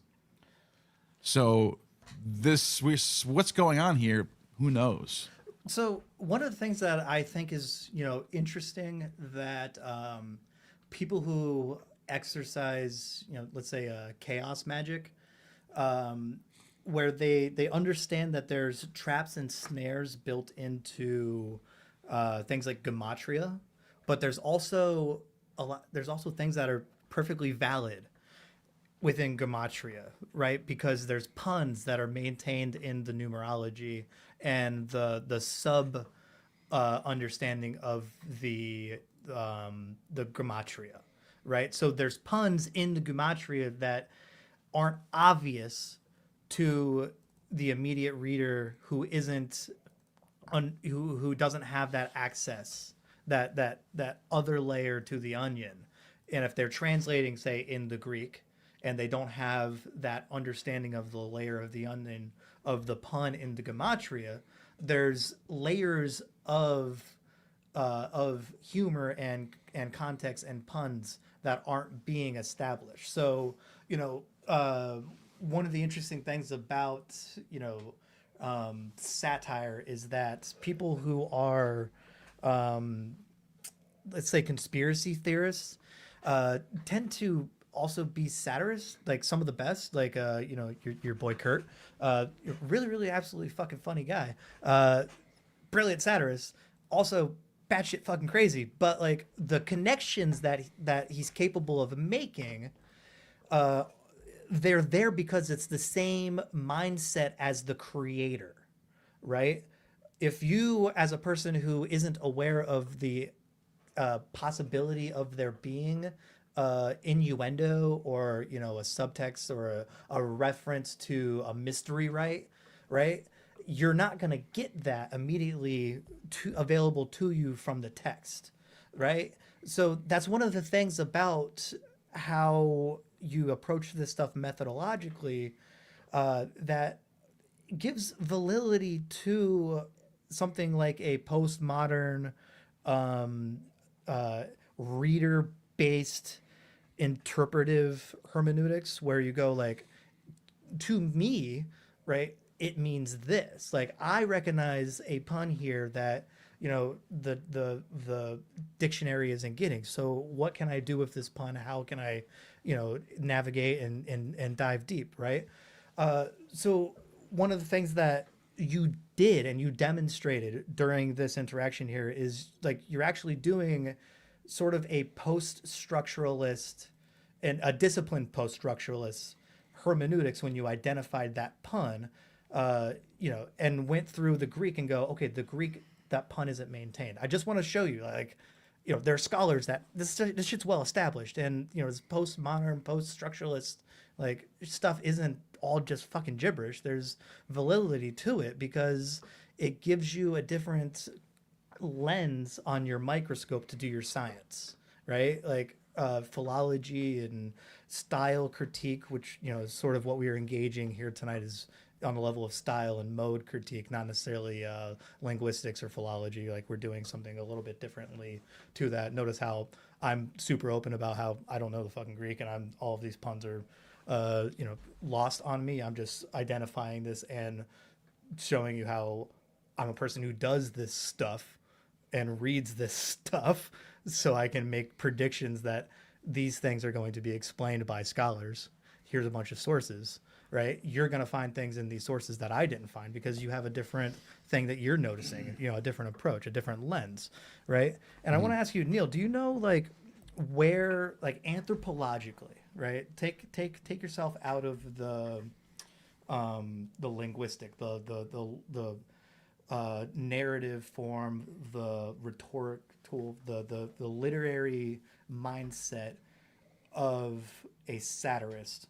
Where does satire originate anthropologically? So historically, what things does it arise from? Do you know? The Athenian satyr play, obviously. So it predates that by thousands and thousands of years, actually. What do you mean? Exactly. That's what I'm going to get at you. What I'm going to do is I'm going to say a couple things that may sound absurd, and then I'm going to show you a source that says exactly what I'm saying. I'm just saying. Before you even say that, I would say the things that we call satirical, yes, are just, as I already pointed out a few minutes ago. Yes. When you write any story, any sort of literary poem, an elegy, or whatever, a novel, a epic. Yes. There's gonna be things in those stories that are satirical. Yes. Doesn't mean that it is a satire. It just means that particular part of the story is satirical. So exactly. Yeah, of course. So it goes on to the beginning of writing. Okay, awesome. So I'm saying that it actually predates writing. It comes out of fertility mystery rites. It's an anthropological thing that actually comes out of. Are you familiar with the concept of these? You would have like a pole that you would drive into the ground and dance around it, and that pole was essentially a fertility ritual where. What the hell's going on? Nothing happened. Okay, sorry. Yeah, no stuff. It happened in my ear. It didn't happen in yours. My bad. No, it's fine. It's fine. I'm glitching out. Anyway, so there were these mystery rites, these fertility rites, where you would have a pole. It can be a stone. It can be a tree. It can be a log. It can be anything, any sort of pole that you drive into the ground, and you dance around it with a certain rhythm. And the symbology of this was that your rhythm was driving the pole into Mother Earth. It was the rhythm of the dancing that the stone or the phallic structure that you're dancing around was driving into the ground, right? And it was the fertility rite of that the original fertility rite, the anthropological, what you identify using iconography. This and the then fucking the ground thing. It's about fucking the ground. Got it. Yes. So it's Gaia, the dancing, the rhythm fucks the ground. Now, what would happen in these fertility rituals is that everybody that was within the proximity would give an offering to the community, right? Your offering was dancing. There was fertility rituals. You would bring your cattle, if you had cattle, for mating or for birthing, depending on the time and all of that, right? The satirist in this anthropological context, the satirist was the person who was designated within the community to shame those who were not participating in the fertility rituals. So the original reason for satirist was shaming those who are not participating in fertility rituals. Comedy on stage comes out of honoring Dionysus for fertility rituals, right? A lot of the words that are used in comedy come out of fertility ritual rites. A lot of the imagery comes out of fertility ritual rites. And the very, very original form of those rites is this dancing around a pole so that phallic structure enters the ground because of your rhythm. This is where we get meter for dancing. This is where we get meter for rhetoric. This is where meter for poetry comes out of. This dancing ritual around the pole.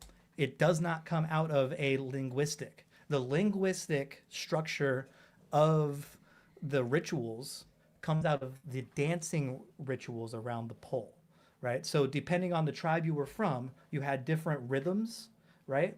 And when you had chants, you would chant at a different rhythm, right? So if you over time are chanting the same words as a tribe next to you at a different rhythm, you are going to have different vowel shifts. You're going to have different guttural tones. You're going to have different things change in the way that you say the same word in the same rite, right? Within all of this context, within all of this stuff, the entire time, you have this designated person in the ritual context who is designated amongst your population to ridicule those who are not participating in the ritual, or to ridicule those who are not elevated enough or initiated enough in the ritual, right? It is about shame rather than guilt. Does anything I said sound crazy? Does it sound like I'm saying something outrageous? Does it sound like I'm saying something that I'm not going to give you a source immediately that's going to back up exactly word for word what I'm saying? I mean, You're skeptical, right? There's reasons for the skeptical, right? It sounds... Well, I just think we're talking about the origins of satire and you know, possibly proto-satire, stuff like that. We're talking about proto-satire. Yeah, I mean, so I get what you're saying. Satire came out of how this satirizing, this shaming, this stinging of damaging, venomous language to shame those who are not participating, right? Or to shame those who are not as good as your tribe. There's a ritual where, you know, during these fertility rituals, if you were not of the age to participate in the fertility, right, you would engage at night. No, you would engage at night in poetry battles, right? Poetry battles back and forth, right? And your families, the best family who the young person who was not able to of age to participate in these rituals, who had the best poetry, they were able to take their family's fleece, which was dyed a certain color to identify their tent, and put it on the tree, right? That pole that was danced around, and they were the winner. So that was how you designated who the satirist was. They were the best poet. Yeah, but they didn't call them satirists, though. So they were the stingers. They were the venom words. So there's Proto-Indo-European stuff happening with the way that the word satire turns into satura, satire, satyr, and all of this, and where it comes from. Wait, so you think the word satire is yes, and I'm going to prove for the word satyr? Yes, because it comes from the Greek to satirize, which was to sting. It was. I thought the word that just means like plural or like Neil, mixing. what I'm trying to do is because to avoid the word. I'm trying to avoid the word gadfly. My understanding is satire is a mixture of comedy and drama. Yes. So you're mixing, you're blending. It comes before that in an anthropological, right? So what I'm taking is, that modal lens of literature and stagecraft, and I'm expanding it by several thousand years by saying there's this ritual rite where a person was designated as the ritualistic shamer, and that shamer was awarded that right by being the best poet in their mixing fertility tribe, right? So where do you find so you're saying they were called the satirists? Yes. I'm going to give you a source. It's called "The Power of Satire" by Robert C. Eliot. Scobie Wan, if you would like to bring it up, Scobie. Oh God, bring it up, God. Bring up the source, not that one. Sorry, the Power of Satire. It's this one up here. That one there. Yeah. Okay. That one. Oh no, you gotta log back in. Oh no, Scobie Wan, log back in. I just did all of that preamble. Gotta borrow the book again. Let's borrow the book. Are we doing it live? What? Can you see us borrowing the book? No, not yet. Well, you got logged out? Yeah, we got logged out. Sorry, I preambled too long. I diatribed too long. When you're married to a librarian, you don't have to worry about. Yeah, we have access to actual physical books, which is super cool, and we don't have to do all this digital bullshit with the ones and zeros. One of the things that's really interesting. So, while you're pulling that up, sorry, I was trying to let's pull up the etymology of the word satire real quick. Yes, I'm just satire etymology. Yeah, it's this one up here. The Power of Satire. That one. Got it. You got satire etymology. So let's do. Yes. So Neil, I'm giving you access to some critical scholarship. Should we use the Wiktionary? I think. Do whatever. So it's gonna say what I, basically what I said, where it has a sort of triple etymology. Here's the word satire, right? Yep. Hold up. It goes back to saturo, satir, right? Satir drama. Yep. And then uncountable. So literary device of writing which principally ridicules its subject, often intended as a means of provoking. So this is what you're talking about? Yeah. So what I'm saying is that this provoking aspect of satire, this identifiable characteristic that comes from the provoking, it has an anthropological it's an anthropological phenomenon that we can date back at least from the source that I'm going to give you, probably about 6,000 years. It's right here. Satire deflates and debases. It is an art which topples greatness, undermines pretension, and punishes pride by revealing the low and the pretensionary high. Yeah. The filth and the pure, the folly and the reason. Sorry, Neil, you're on Wikipedia. Can you take a look at the sources and see if it cites Robert C. Eliot, The Power of Satire? Because we're going to pull that up, and I just want to see if it's on Wikipedia. Like, if you go through this process and you go through Wikipedia, does it direct you to Robert C. Eliot's book? I don't know. I don't know where I would find that. Interesting. But I don't use Wikipedia. But here's a related term. Oh, check out to satirize. Yeah, the satirist and to satirize. Yeah. Well, what does it say about satirize? Just out of curiosity, what does it say about satirize versus satire? It's to mock. Okay. Does it come out of anything from Greek? Because the source I'm going to give argues that it comes from there's an etymology. The Greeks did not have the genre of satire. They didn't have satire as a noun. They had to satirize. Well, the Greek is saturos. The Greek is saturos right here. Yeah, so the Greek... So etymology unknown, possibly loaned from pre-Greek substrate, Illyrian, interpreted as deos. What? That's the word for sky. What? Yes. Why would that be saturos, though? I think there's something. It comes from some sort of error here. Well, anyways, right here it says with Saturn. A satyr. Obviously, we know what that is. A lewd person. A type of play. So that's Oh, the chorus. One thing I want to say about the chorus is that very obviously the disciples, the 12 of them, are Jesus's chorus. So as a play, as a stage play, if you were gonna look and you go, where's the chorus? You go, oh, the fucking disciples. They're all the chorus, right? So I'm actually just shocked at what's going on here with this possibly related to Illyrian deodai. Yeah, I'm not a linguist. So what does that mean to you? Yeah, what is? I'm sorry. What is it? What's so? Yeah. That's actually interesting. What's throwing Well, off? if I'm reading what this do you get? correctly, they're saying that the word satyr is related to the word for sky. Yeah, it comes from Saturn. Yeah, but why? I don't know where they're getting. Why they need to explain that a little more. The book I'm gonna say actually sort of gives you some of the mystery rites and the rituals and stuff behind it. So maybe there's an answer in that book. That you can dig a little bit deeper. But I'll give you an actual source that lots of people cite. I was gonna jump to conclusions and say that Saturn's. I pretty, had a business mean once. It or was a rude jump or to whatever. conclusions mat. Yeah. It was Okay. it was a mat that had all sorts of conclusions, and you would stand in the front, and the conclusion that you want, you would jump There we go. to. Yeah. That's an Office Space reference, guys.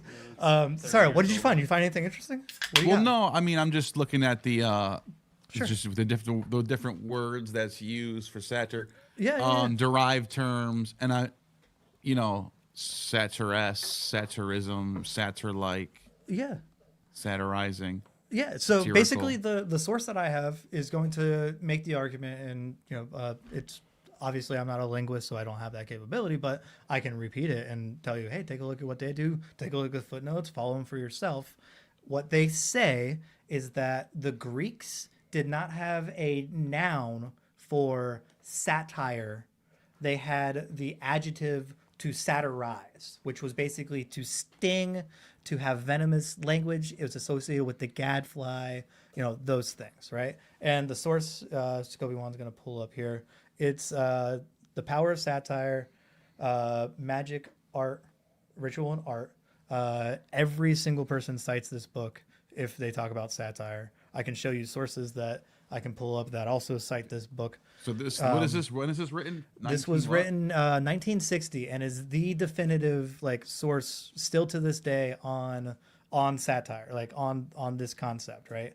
It goes back to the dancing around these phallic poles, having a designated. Why is it the definitive book though? What do you mean? It's the book that every person still to this day cites when it comes to talking about how the mystery rites relate to comedy and the progress on stage and everything. I'm telling you, this is a fucking awesome book. And so Derek from Myth Vision actually, on my recommendation, bought a hard copy of this. So he has it in his hand too. So he can show you this shit.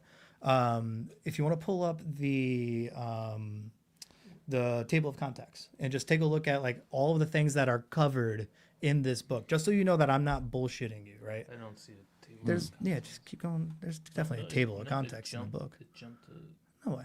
Yeah, there you go. Take a look at the table of context. So, the first part, it gives you specifically about ancient Greece. It gives you about Arabia, which is where a lot of this information about the poetry battle back and forth and hanging the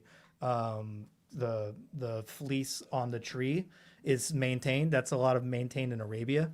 But the Greek is all covered. Chapter 2, you've got all about the uses of the ridicule. So where's this idea of the origin of it coming from? Someone who Let's do this poll or whatever. Well, I just want to show you. Take a look at. Let's do some strategic word searches. Johnny, if you pull up that little search bar up on the corner. No, right there. Yeah. We can do some word searches because it's searchable. Neil, what words do you want to look up? Just because I pitched this to you, you can. What would you want to take a look at? Well, you said that there was in this book explains the origin of satire going back to some sort of word search fertility ritual, right? Yeah. Type the word fertility. Type the word ritual. Let's just say ritual and see what comes up because that's. It's on the screen. It's on the screen. Hey, you're asking me to do some shit on the fly. I'm R-I-T-A-U-A-L. R-I-T-U-A-L. R-I-T-U-A-L. Yeah. And space. There you go. Not Yeah. space. Thank you. So there's 66 times where the term ritual is mentioned. Convenient. Well, I'm just telling you, this is how 68 times. Sure. Well, this is what's I want to show you. A lot of them are double or duplicates and all this stuff. So what you do is you go through over here and take a look at is it possible to zoom in on some of the things? Because if you Page remember, 6, go to that one right there. I'm just remember the Page remember the name 6? Cornford that was mentioned in one of the previous texts that we referenced. Just showing you how all of these things they reference each other, and I've gone through this stuff. So so right there. Let's go to page 6. It takes you to get to page 6. There's 3 page 6s. Yeah, just go to page 6 on the screen and pull up page 6 and see what it says. So it says, the joyful invocation of the god Phallus. It got blurred all of a Go sudden. to one. Yeah, there you go. Can you do one single? Okay, nice. Nice. Go back to the previous page because it looks like it cuts off. Yeah. Okay, check it out. I said phallus. I said, you see the phallic songs. Go up to the word to page 6, page 5. Let's start at page 5 at the top. Notice. Yeah. Go down to 6. We were on 6. Yeah, let's give the whole context of what's happening, and because he talks about Aristophanes, and I just want to show you how this stuff is actually The exact form of the song has never been preserved. Brief Aristophanes, Arcanians seem to incorporate a principle of the right, working on the scene much analogous to material. Hypothetically required ceremonial purpose. The phallic song, in his view, was divided antiphonally.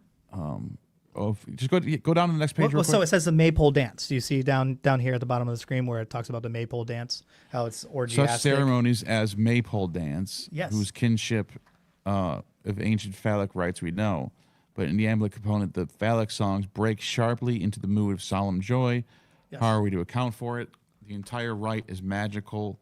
The purpose was to stimulate fertility, the sacred energy of life. Its method was to coerce by magical. Keep going down. I can't see. Yeah. The entire magical means, the responsible spirits or powers. The ceremonial had two aspects, as it were: the invocation of good influences through the magic potency of the phallus, the expulsion of the evil influences through the magical potency of abuse. The phallus itself is no less a negative charm against evil spirits than a positive agent of fertilization. But the simplest of all methods of expelling malign influences of any kind is to abuse them with the most violent language. Right. In his commentary on poetics, notes that violent abuse forms the most effective spell against demons. He cites Apollonius of Tyana, who got rid of a vampire by insulting her. The scurrilous firmness verses sung at wedding processions. If you want to learn more about demons, check out Neil's most recent interview on essential salts. That was dope. Yeah. This is coincidence that demons popped up. None of this was planned. Just so you know, I'm super good at this chaos magic shit. You're witnessing chaos magic. Just keep going. Shout out to Essential Salts. If you want to talk about this stuff, let me know. Well, I wanted to go back to the maypole thing. So yeah, well, so that's basically what the reason that you have these phallic things is because this stuff comes out of these rituals. Take a look. Hang on. You see the word stinging? You see look, go back up. Look. So look, this is the thing. It's like I'm just saying. I'm going based off of memory. I haven't read this book in probably this is super important. He talks about the I ams. Neil, take it from the tippy. Take a look at what he says about venomous, cutting, stinging language. I assume even today, of course, we speak of satire as venomous, cutting, stinging, although we use the terms maybe a little self-conscious about extravagance of what are, for us, metaphors. It was not always so. Our language preserves the memory of a once powerful belief. Archilochus's verses had demonic power. His satire killed. Indeed, all satire kills symbolically. Yeah, I mean, what do you know about Archelaus? Do you know about him though?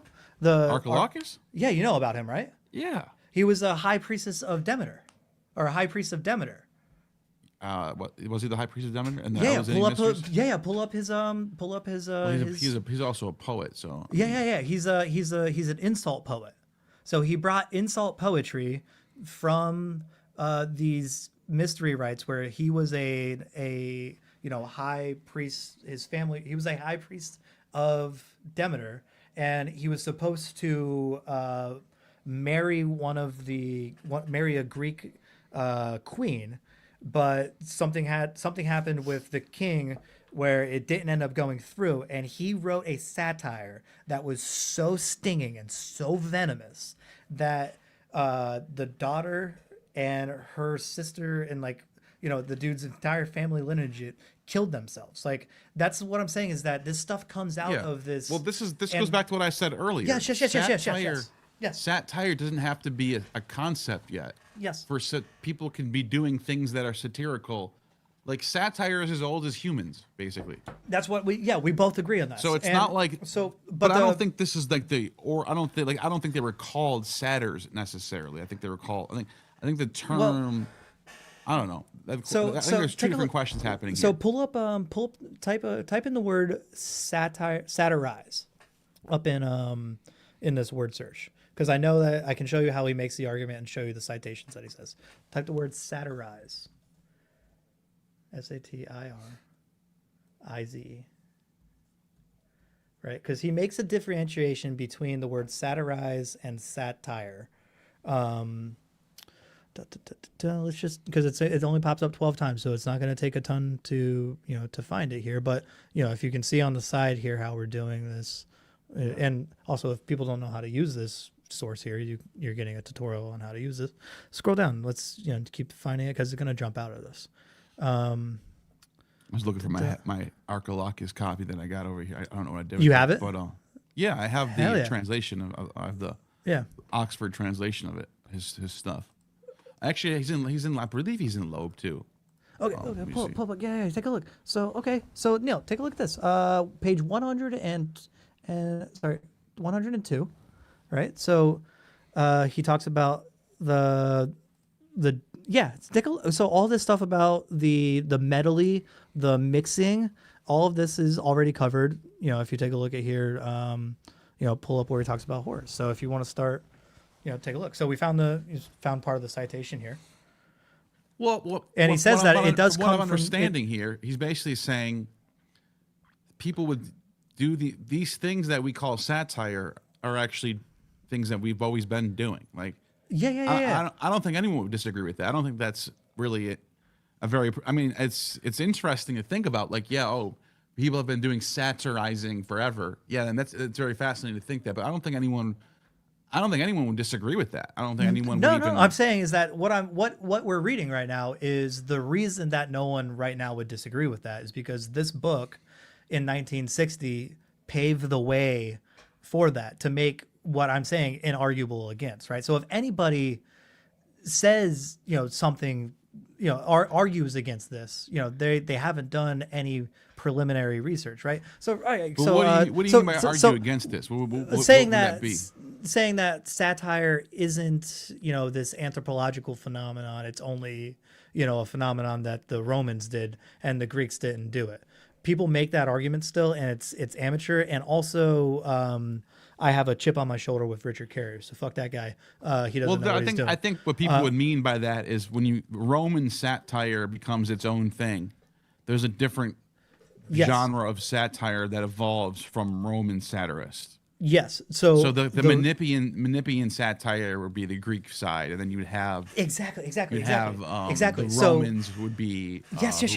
Awesome. Exactly. Different kinds of satire. Yeah. So what I'm trying to show you is that if you are analyzing Greek satire, right? So something that comes from Aristophanes versus something that comes from Horace, and you're using the same methodology and the same word, you're making a mistake, because the Greeks, their concept was to satirize and satirical, whereas the Romans had satire as a noun, right? And an adjective. They're different things, right? And the way that the structure of the language informs the mindset of the audience is important, right?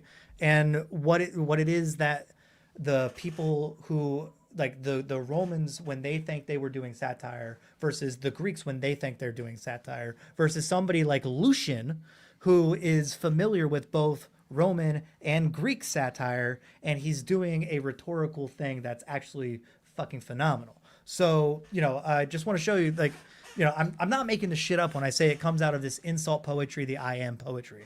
And you have a source here talking about the I am poetry. Yeah. Pull it up. Sorry, I'm looking at it. This is Archilochus right here. Yeah. I mean, but it's also the iambic is like the meter. So, but also iambe. You can have satire in pentameter, Yes, because it's a hexameter. mode. It's a mode. You can have really satire matter, in yeah. any mode.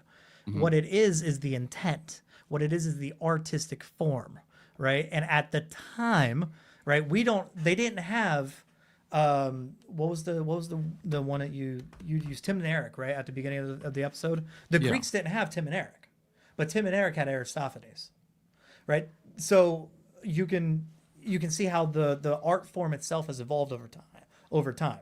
That book does a great job tracing it all the way back 6,000 years pre writing, and traces those mystery rites directly to Aristophanes and what Aristophanes did on the stage, right? The reason, so at the center of the theater, you would have this fire altar, right? So that is the phallic pole that's danced around, that's symbolically and mimetically maintained all the way from that ritual where you bury the phallus in the ground and dance around it and your rhythm fucks the ground. And the meter that you do your poetry in was informed by the dance steps around that maypole. That book that I just showed you makes the argument way better than I can make it. And, we're doing a super cursory, just look at, some shit and try to keep people entertained. But, iambe. You know who iambe is, right? Yeah. What's your understanding of iambe? Because I think you know who iambe is, and your audience probably right now doesn't know who iambe is. It's the character from the Homeric hymn, the Demeter. Yes. What do you want to, off the top of your head, do you want me to do it? Because I can do it while you're pulling up are you pulling up like a Wikipedia about it, or?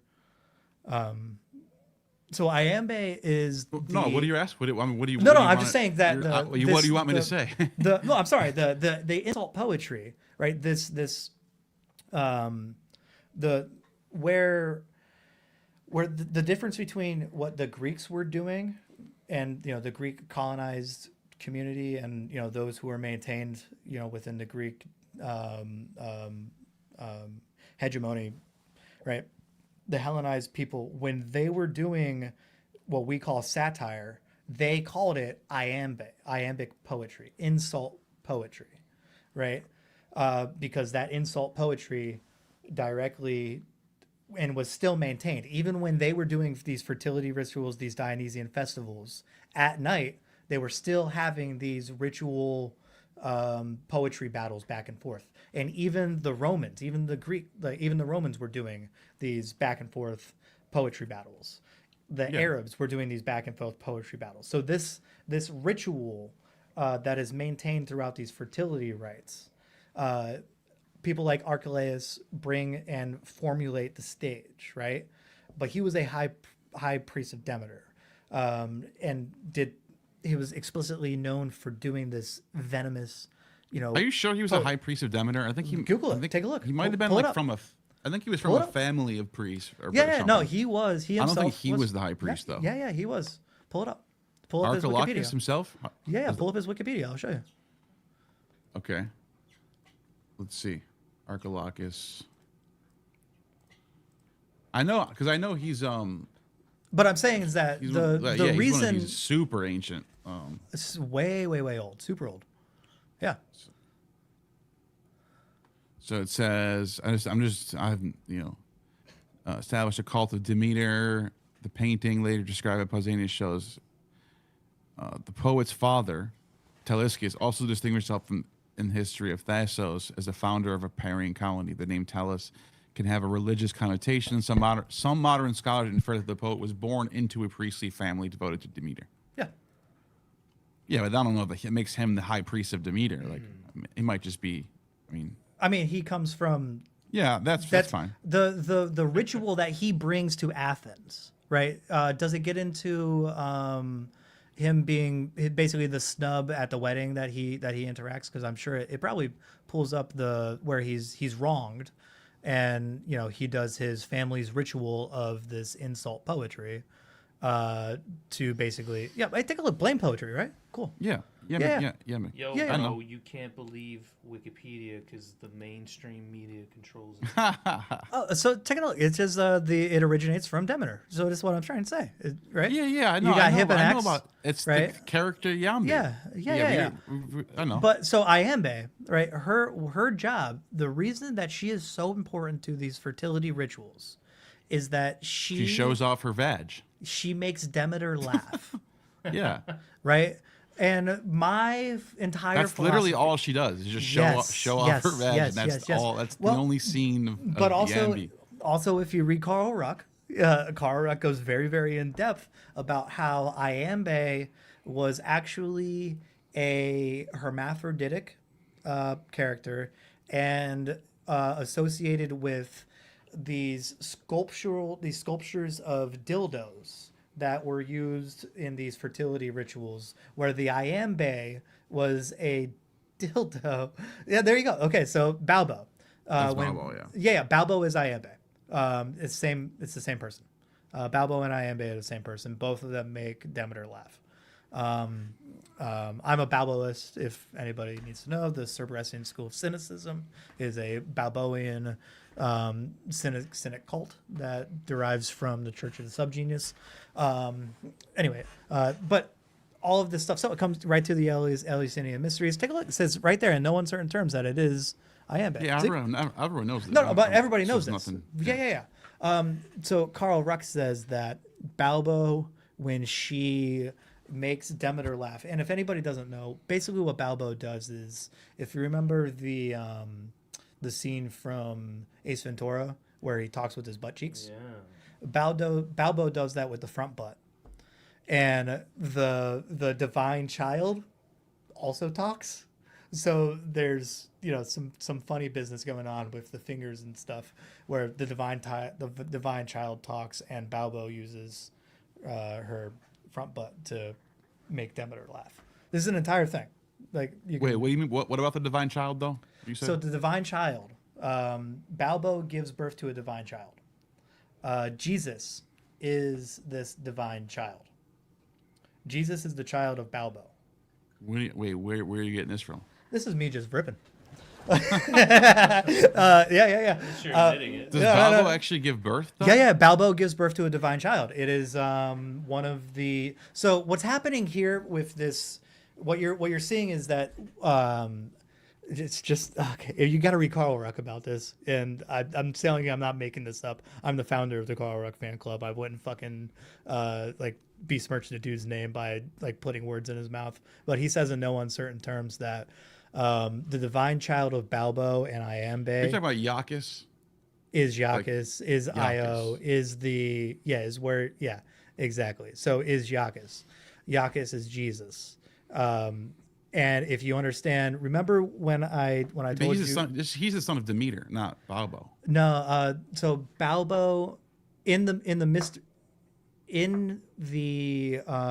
certain sources, the sources that are associated with the Samothracian mysteries, the son of Balbo is the same character that is the assistant to Balbo, Balbo's cupbearer. Balbo's cupbearer, according to Ruck, is her divine child, which is Icar, what we know as Jesus.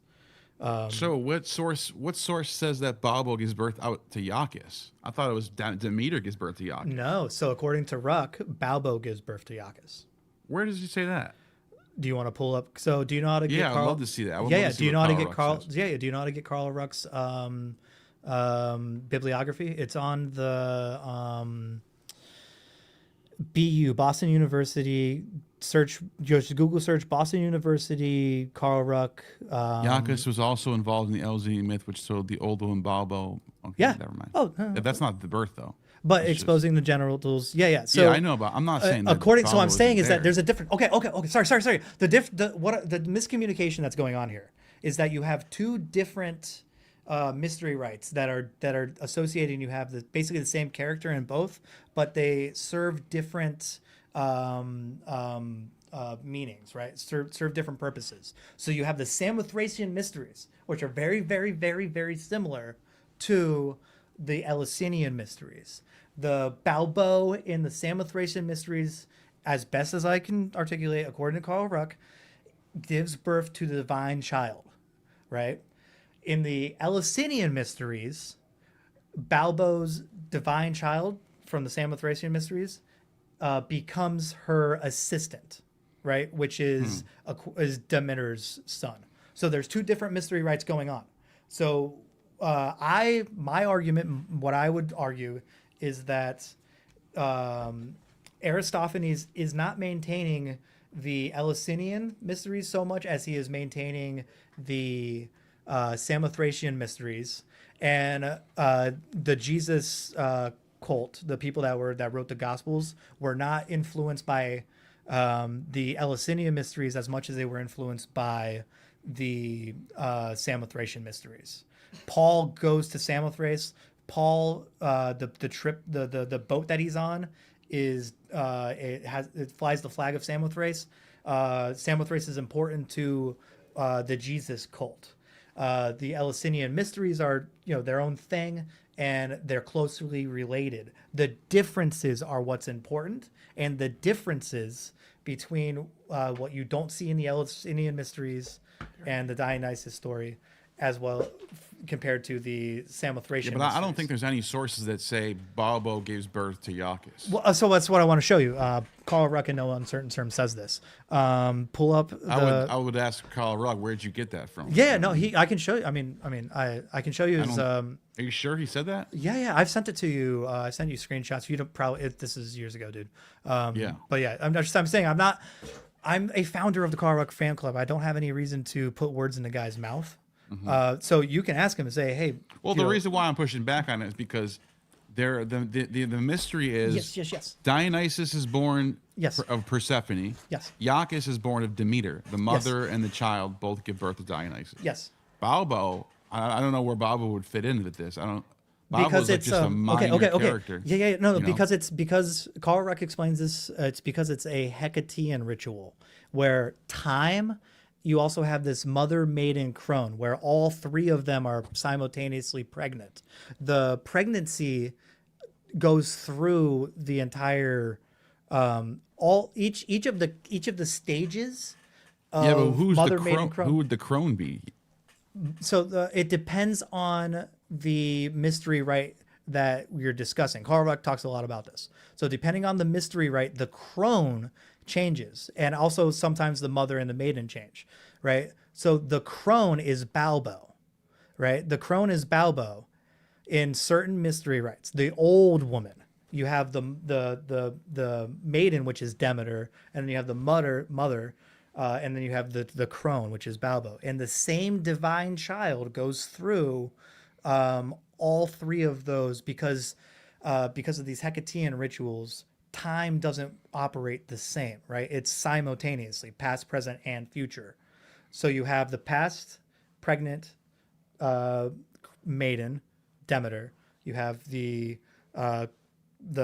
mother, which is also pregnant, and you have the crone. This crone character, this is where you get this snake eating its own tail, sort of a triad thing. I'm telling you, I'm not making this shit up, dude. I'm not saying you are. I would just like to see it. Yeah. That's what I'm trying to Like get. my brothers. When you say something like, I know. Balbo gives birth to the divine child. Yes. You got to show that. That's what I'm trying to show you is that I can show you.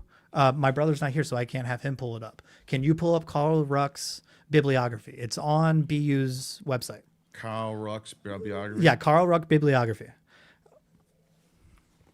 And the PDFs are Boston pretty available. University website. Yeah, you can. I can show you. It's. I'll show you the one that it is because I have it on my phone. I can't send it to my brother and have him pull it up. My brother's taking a dump. We're Borberites. Yes. I can't see your screen. Sorry. Shit. Do I have to click on you? You have to click on the bottom part. There. Okay. Yeah. So yeah. Take a look at because it lists his entire bibliography. Selected Bibliography. public works. Oh yeah. Check out Carl Ruck. I don't know. Damn it! I know I've shared it in several Discords, but I'm banned from a bunch of them. so I can't go back and find it. But it has all of his no, it's on BU's, it's on BU. You click on it and it's like his CV, you know, where it shows all of his published works, and it shows like articles that he's written and shit. Let me fucking pull it up on my phone. Fuck. It's not that big of a deal. Well, I'm saying I'm not bullshit. All I'm saying is I've never seen any sort. It's either Demeter who gives birth to Iacchus or Persephone that gives birth to Dionysus. Exactly. And what Carl Ruck is saying is that there's this crone character, which is Balbo, which is the old, like the old woman. She has the same divine child as Persephone and Demeter. Right, so Persephone's the sorry, I fucked it up. I'm sorry. I know why the confusion. The Persephone's the maiden, Demeter's the mother, and Balbo's the crone. Right, so you have this triadic structure. Right, so you have past, present, future. You have all of them represented. From what Carl Ruck or not, I'm sorry, Carl Jung says, it's Demeter, Corey, and Hecate. Well, so that's what I'm getting at, is that depending on the ritual and where it is, and at that, you know, when it was recorded, the triad changes occasionally. But if you recognize that the triad is maintained structurally, right? The structure is maiden, mother, crone. The crone in this Demeter fertility ritual that you see in Samothrace and Eleusinian mysteries and such, you have the crone character sometimes represented as Balbo, and Balbo is where also that's pregnant. what I'm asking. Where do you see that? It's in Carl Ruck, dude. I'm sorry, man. I wasn't. All right. I know. I wasn't. We can find it later. I know. We'll do Carl Ruck saying something doesn't do yes. anything for me. I need to see. Yeah, but like you can take a look source. at Carl. You can take a look at Carl Ruck's primary sources. I'm saying that, you know, you and I both trust Carl Ruck to a certain extent, where I wouldn't misrepresent it. I've also sent it to you previously. I've sent you screenshots and shit. I didn't come prepared, you know, expecting to talk about Carl Ruck. No, I don't care. It's not a big of a deal. Yeah, I was just wondering. But that sort of gets to where, you know, I identify certain forms of the satire that's taking place in you know, the example that you gave previously with Matthew with Jesus harvesting grain on the Sabbath. Yeah, right? he's pointing at the absurdity of the law of the. Yeah, I agree. I think satire as a way of telling a story is just as old as stories itself. I mean, yes. So what I want to show you, right? One of the things that I want to try to explain is within Matthew, this scene with the harvesting of the it's not in the Samothrace Mysteries books. No, okay. It's in one of his it's in a different article. Okay. I have it on my phone. Sorry. So the harvesting of the grain on the Sabbath, right? That was an affront. That was forbidden within Jewish context by the Pharisees, right? Yeah. It was also recognized as an affront to the Roman cereal god. What's her name? Cereal. It's Demeter. Ceres. Roman. No, Roman. The Greek is Demeter. Ceres. Yeah. So the Greek is Ceres, right? So the Romans had a law in place where if you disturbed a farmer's wheat crop, it was recognized as an affront to the cereal god and punishable by crucifixion. Yeah. Okay. Now here's the satire. You have. Do you have a source for that? That's true. That's actually, let me show you. Your boy. Yeah. I'll give you the source. The reason I know about this. What's that? Illegally picking grain would be. Yeah. Your boy. By crucifixion. Hang on. Yeah. Your boy. Really? Portable Orange in his video. He actually cites the source. It's the exact same source. Yeah. Your boy Portable Orange. Had a video about this, and it's like blasted right on the screen, right next to his massive red fro. But if you want to, just I'm giving you another source, that another person that cites a source about this. So I'm not bullshitting you. Yeah, punishable by crucifixion. It says. Yeah. It was punishable by crucifixion, in Rome, and it was recognized as an affront to the cereal god, which is their equivalence of Demeter. Where did he get that from? He cites the source. It's right on the screen on his video, dude. Let's find it. What's the Fuck, man, name it's of his 2.5 video? hours. Shit, man. I don't know who we're talking about. You remember Portable Orange? Fucking big orange fro.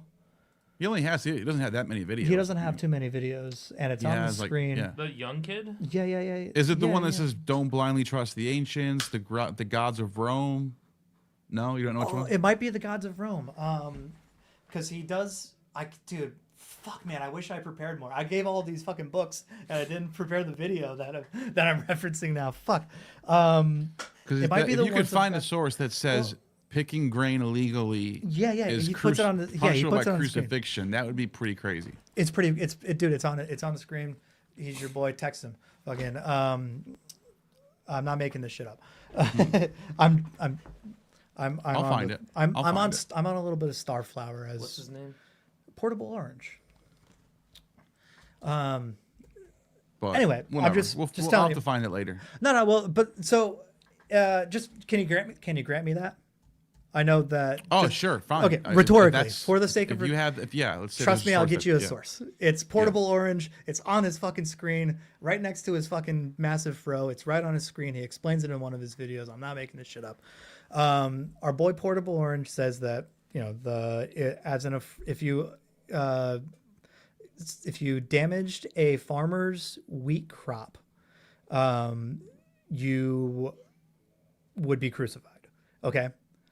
The Pharisees, if you harvested wheat on the Sabbath, how was it punished?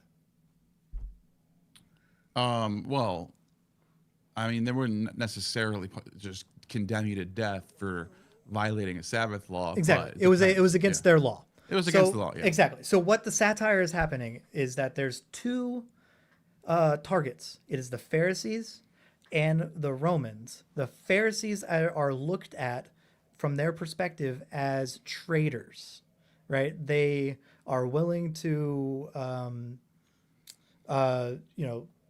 enforce whatever laws are compatible with the Romans and throw out all the other laws, right? And then you have this Hellenistic tendency that comes out of the cult of Demeter. And the point is laugh again to ensure the harvest, right? The satire is that Demeter's laws, Demeter's rights are far more ancient and far more potent than the Roman rights and the Jewish rights. The Jewish rights are susceptible to whatever, context they're in. They're flexible and will, willing to be, turn the other cheek to the usurper, to the oppressors. Whereas the authentic, anthropological, rights that originate with Demeter in the theater that were still maintained on the stage. The Roman, they was still maintained on the stage. Like the common milieu between all three of these cultures were the festivals of fucking Dionysus, which were on the stage, right? Mm-hmm. So these words, the rhetoric, the terminology, they were all maintained because they originated from these ritual rites. Yeah, so you're saying the gospel author, Mark in particular, was shedding light on this idea that these actual rites are actually way more ancient, and that it's poking fun at the idea that they have a law about picking grain on the Sabbath. I'll do you even one more radical. I will say that the author of the Gospel of Mark witnessed a stage play at a Dionysian festival in the Galilee and orated his eyewitness testimony of what that stage play was. And his eyewitness testimony is that stage play was a comedy. Well, why do you say that? Because of the way that he formulates his rearticulation of this stage play. As a okay. It was a comedic stage play at a Dionysian festival that the gospel writer of Mark gave his eyewitness testimony of. It was not actual, crucifixion of a guy named Jesus. It was a character. Pull up Tiger on Shark's stage. quote. Pull up Tiger Shard's comment. Tiger Shark, you're gonna. What are we doing? He found a source that backs up what you're saying. Natural history. Let's pull this up. Natural history 18. Oh, because this I'm not even saying like. I'm telling you that I can't remember the source. But I remember. I'm telling you, I'm giving you my recollection of. I'm doing also performance art. Remember how I tell you that, I'm articulating how Mark You remember how I said that Mark re-articulated his recollection of what he witnessed? I witnessed Portable Orange, his massive fro on a screen with a source up here that this says. One right here. Well, I'm saying is that I'm not bullshitting. The 12 tables made pasturing animals by stealth at night on crops grown under the plow or cutting it, a capital offense for an adult. Okay. And the person could be executed by hanging and reparation to series, a heavier punishment than a conviction of homicide. Okay, so there you go. So, okay, great. Awesome, wonderful, right? So we've established that according to the Roman law, Jesus broke a law that was punishable and Mark by does have crucifixion. we already established Mark has a lot of Latinisms going on. Yes. I'm saying that the difference between Matthew and Mark is that Matthew turns this into a drama, whereas Mark is a comedy. Matthew includes this interesting conflict because it's pertinent to the narrative structure of tragedy. It's not included in Matthew because the stage play the stage play originally was structured as a comedy, and that sort of conflict would not be expected. But Mark does this interesting mixture of Greek and Roman and Hellenistic Jew, Roman and Greek culture, I guess. He does this interesting mixing. It's almost self-evident at this point. It's almost transcendentally. I can make a transcendental argument for the Gospel of Mark being satire, based purely on logic. But I would say, I'm I would doing agree. satire. I would agree with these elements. Yes. But I would say this doesn't get us to the genre, because the genre is the gospel is a weird genre. It's trying to do all this mimetic connecting with the Old Testament, trying to fulfill Old Testament motifs, trying to make Jesus as the Messiah, trying to get you to believe. Yes. Perfect. With the same time, using comedic, satirical, comic elements. Neil, I fucking love you. But that doesn't mean it's a comedy per se. I'm just saying. I'm saying is that the sources that I've given you have well established that Mark has this triadic structure. Matthew has this tragic 5-act structure, right? The sources you can go back through them, fact check me. One of the things that I want to point out is that I totally just blanked. Keep going.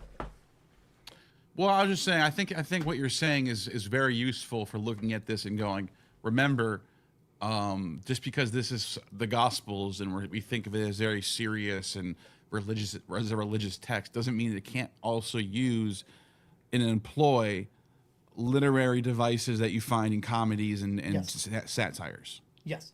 That's what I think is the takeaway here. One of the other things that I wanted to include and to show you, there's ways that you can tell that certain things were articulations of stage plays versus things that were originally recorded on a book, right? As purely literature, right?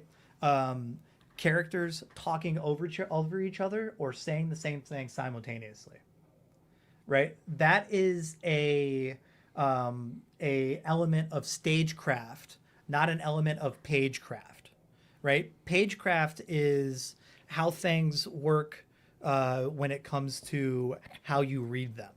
Stagecraft is how things work when it comes to how you experience them to you, right? When things are happening to you, right? Does that make sense? Pagecraft and stagecraft, those are two different things. But you do. So but then the Gospels aren't written in a playwright form. Okay, the thing is They're written more in like a. I mean, it's hard to even describe. Like, I think it needs to be its own category of what the gospel is doing. Like, for example, let me share my screen. Let me show you what a playwright looks like. This is Aristophanes' Wasp, for example. I know.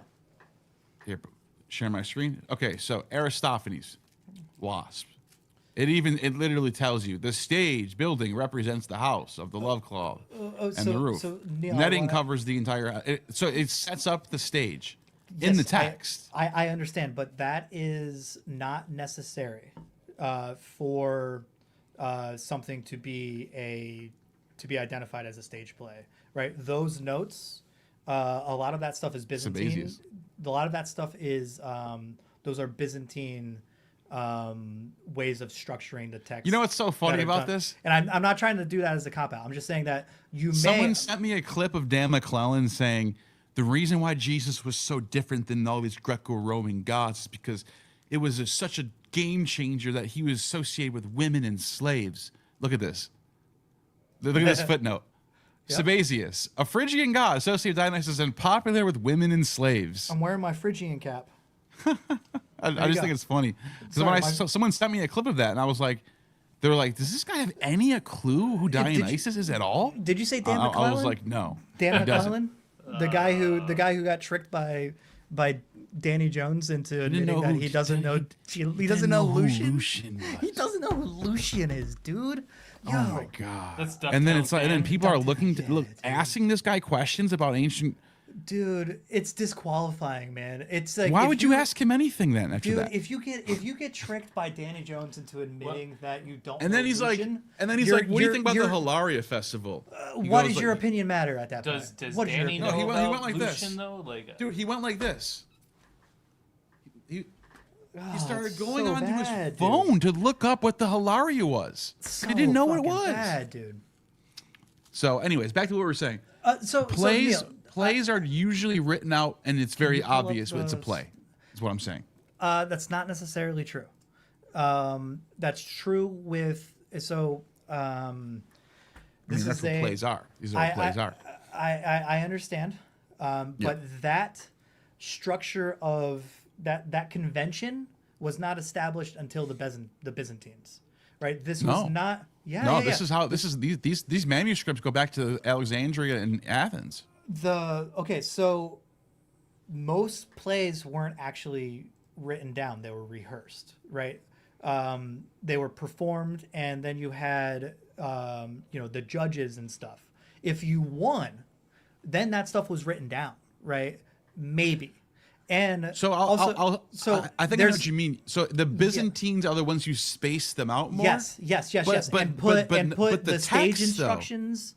Yeah. No, those stage instructions go back to the oldest. They do. Not necessarily. I'm pretty sure they do. So stage instructions were often included by the way that the dialogue is structured, where you would say, "Oh, it's you," and then over there versus over here, right? And you establish which direction the actor is turning by the way that the words are formed. The structure and the stage instructions weren't established. You would have this is where a lot of like the puns. This is where the mimes, the pantomimes, like none of the pantomime stuff was written down. None of the mime stuff was written down. Let me give you another example. I think they were written down. Okay, you had child actors. Children couldn't read. These were slave children on stage. The instructions were given to them orally. Yeah, but right? I'm not talking about that. I'm talking about the preserved text that's passed down from generation. The reason why we still have Aristophanes is because it's been copied and copied and copied and copied. Yes. But it doesn't matter what the actor knew. That's beside the point. No, but what I'm saying is that there's Carl Ruck again too. Oxyrhynchus papyrus. They show. I just pulled it up. The Oxyrhynchus papyri is? It's the biggest. Here, I'll show you right now. Pull it up. This is the bigger than the Dead Sea Scrolls, bigger than the Nag Hammadi, the biggest ever find of any text ever is the Oxyrhynchus. Like most of scholarship for philology is on. You need to know Oxyrhynchus. Right. This is the most important thing, and this is what they found here. They found manuscripts of. Let me show you what I could find if I can find a list. And most of them look like this. They're like, you know, they're all beat up and. Yes. Look at this one. Even has like This one even has Euclid's Elements. It even has a geometry shown on here. Right. Yeah. This is super ancient, by the way. But the point I'm making is in the Oxyrhynchus list, we have. Wait, is there a list on here? List of Oxyrhynchus papyri. Let's see if it has a list. Greek. Here we go. Plato's Republic, Phaedo, Gorgias, drama, Menander. See, so there's Sophocles, a satyr play. Right. What is the? But do we know what? We can look at them and we can read them and compare them to the. That's what the lobe is doing. Right. The lobe is translating off the oldest Greek copies. Yes, but I'm saying is that it is not necessary for ancient Greek and Roman plays to have stage instructions and dialogue differentiated the way that we are familiar with now, right? This you can ask other classicists. I'm not bullshitting you about this. You know what I mean? But it isn't okay. It's not necessary. Yeah, but that's what I'm saying. Is that it was not necessary.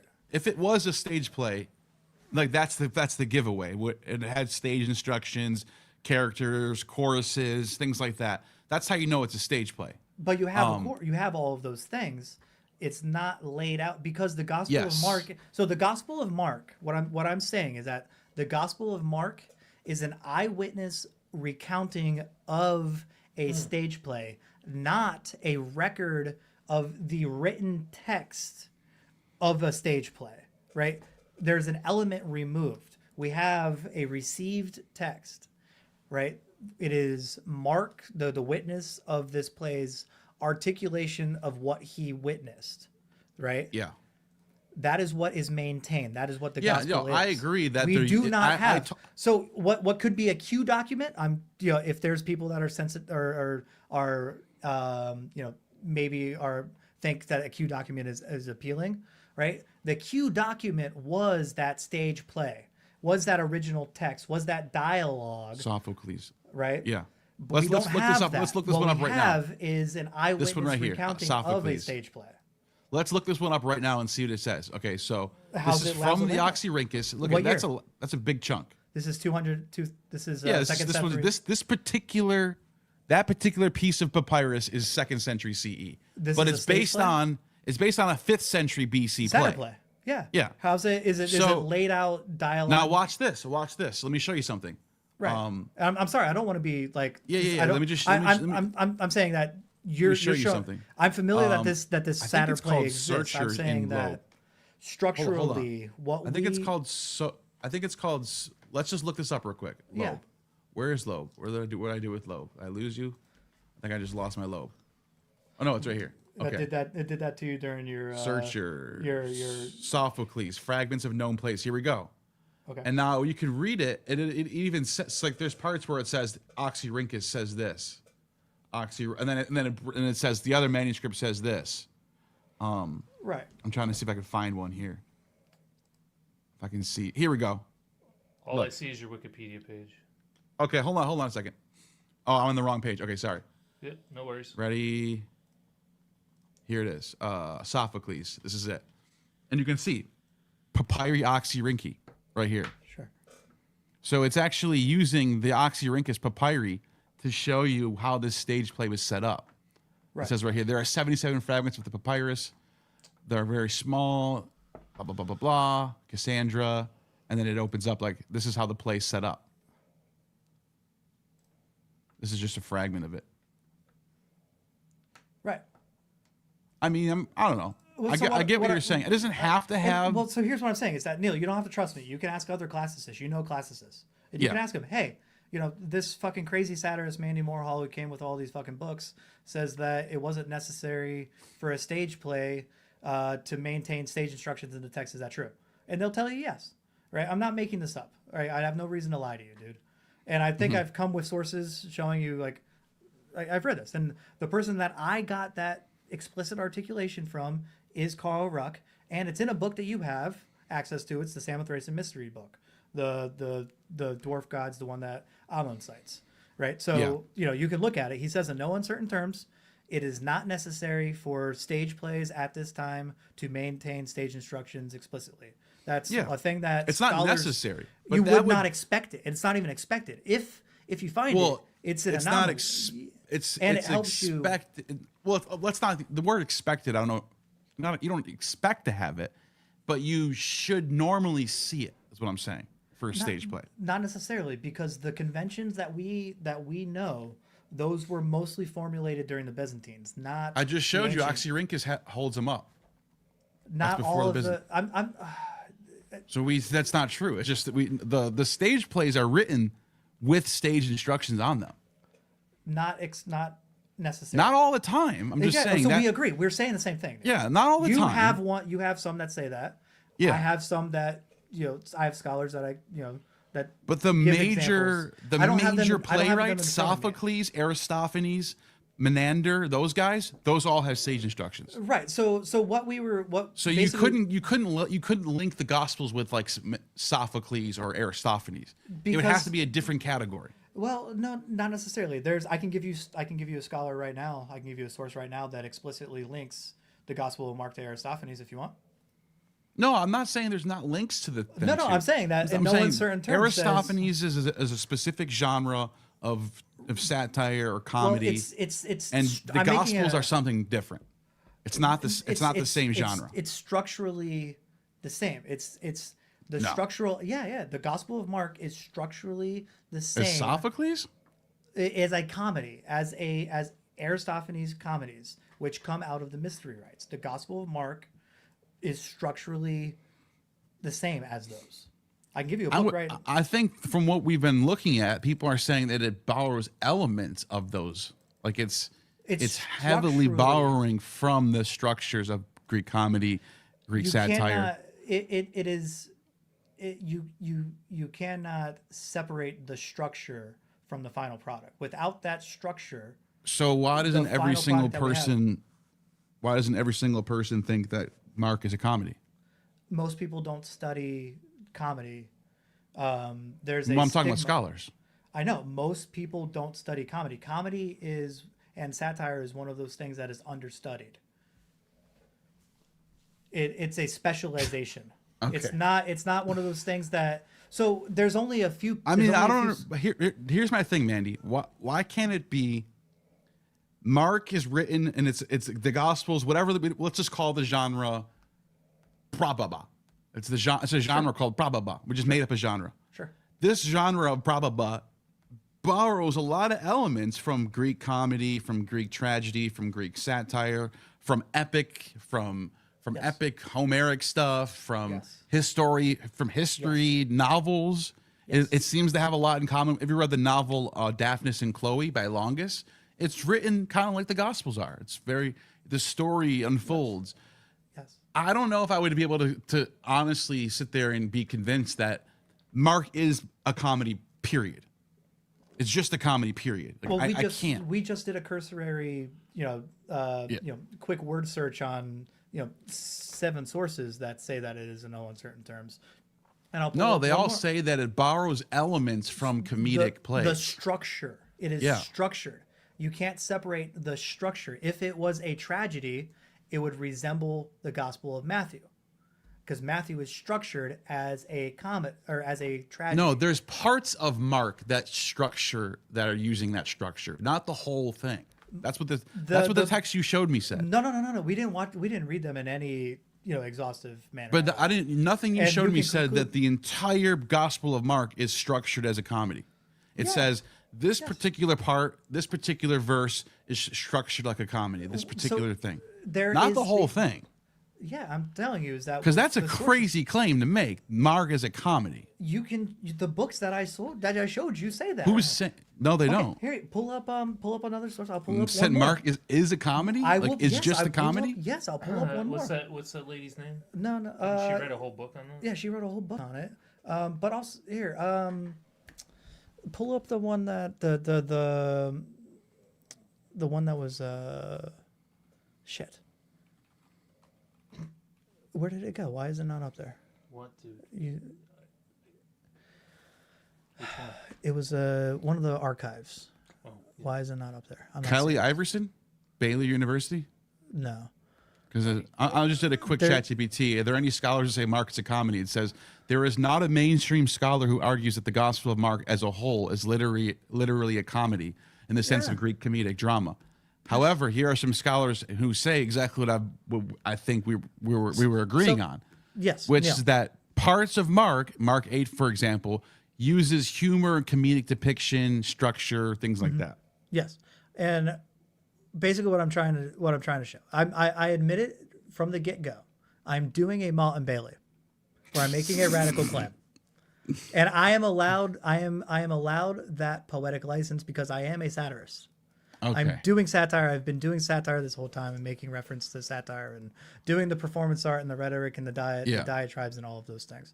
My brother probably managed to close out on the archive.com. No, but listen, But what I'm saying is that I'm not bullshitting you. There's people that say that this stuff is that Mark is a comedy. I agree with what they're and saying. Matthew they're saying, is I a agree- tragedy, and both of them are satire. There's a podcast there's a podcast that's on Spotify. No, but I agree with what That- they say. I agree with Yes. how they word it when they Yes. say Mark is using Okay. all these elements from comedy. Perfect. And I agree with that. No. That's the intent of my performance Yeah. art. The intent of my performance art is what you have just yielded, right? Yeah. And you agree. You agree with what I I'm saying. totally agree. You All over don't the agree place. with my radical claim that it's all comedy and it's all Yeah, satire. I wouldn't But say that. I'm saying how far is it 25%? Is it 75%? Is it 80%? How are you what metric are you using to determine that I am wrong in my claim that it is all? Is it 99%? Is it 97?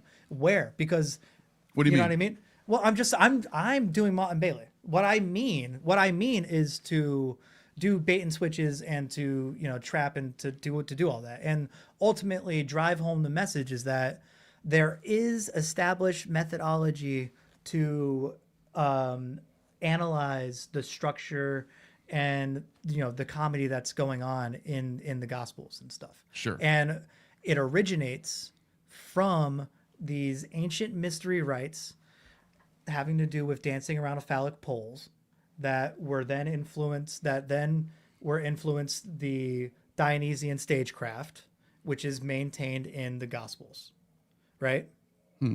Yeah. So it's not a crazy claim. I'm No, doing this Malt and Bailey. I think what you're pointing at Yes. is very real. Yes. Yeah. And I'm giving you some sources and your audience some sources to, go and to fact check it. You know what I mean? Yeah. And we didn't do anything even resembling a fact checking. You were asking me about somebody else's dissertation. I didn't write it. I read it and went, this says, and says a bunch of the stuff that I've been saying, right? Like, and you can go through this and read them for yourself. I'll send it to you. We can share them in the share all these sources that I put on the screen in the fucking the doobly doo or whatever. You know what I mean? Yeah. Just trying to say is that ultimately the history of all hitherto existing societies is the history of y'all struggling to understand satire. All right. And the struggle to understand satire, you're stepping on a rake that you didn't even know that some satirist planted for you 2,000 years ago. Right. And it's smacking you in the face. And that's part of the joke is laying a rake that you're not going to notice and your audience isn't immediately going to notice. But it's funny when somebody steps on it and, you're in on the joke. That's what is meant by having ears to hear, is being in on the joke and like being part of these communities that recognize, the nuance of the humor that's taking place. You know what I mean? The direction of the humor. You know what I mean? I'm just trying to say is that what I'm saying isn't fucking crazy. I'm not a fucking crazy guy, just rambling out in this fucking street corner naked, saying, "Oh, fucking believe me," and rambling into a microphone, and not citing my fucking sources. My sources are valid. You can go through them, and Well, since last thing before we end this, I just wanted to share, because you have Brek KK Coax on the screen. Yeah. And I was looking through, means, right? we were looking through Aristophanes, so I guess we might as well pull that verse up real quick. I think it's, oh, it's not right. Coax. Bracket coax. There it is. There's something really, really fun about Dionysus crossing the river. I don't know. Do you know? On Holy Pot Day is the first word that comes up. It just looks funny. On Holy Pot Day. Brek KK Coax, children of the lake and stream. Let's voice a cry. I think that's a pun. Let me see. It's the word yak, because yake means to cry, I think. Anyways, I don't see the yacht. No, never mind. It's not there. Coax, that once we sounded the Nicene son of Zeus. Look at that. Dios Dionyson. Because Dios is the genitive. This is like, it means of Zeus. That for some reason, Zeus, when it becomes genitive, the Z turns into a D. No, I have no idea why. It's something to do with the lettering. But it comes out as Dios Dionyson.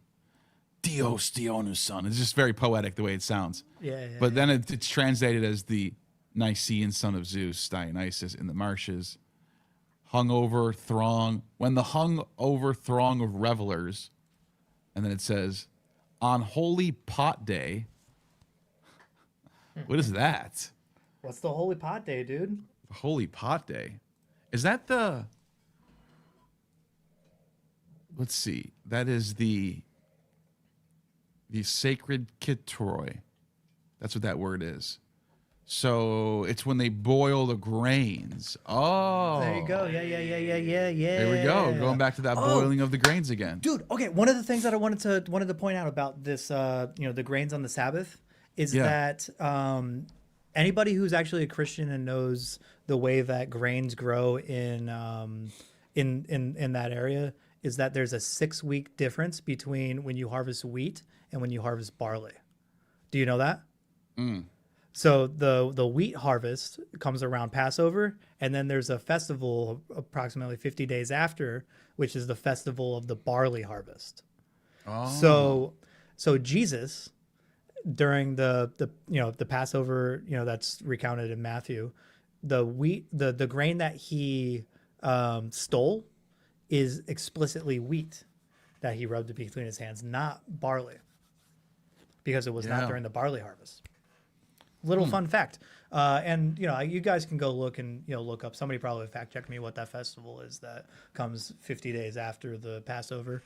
But that festival right there in particular was meant to celebrate the barley harvest rather than the wheat. Yeah. It's approximately 6 weeks after. My background is in wheat and grain studies and heirloom, specifically about heirloom grains.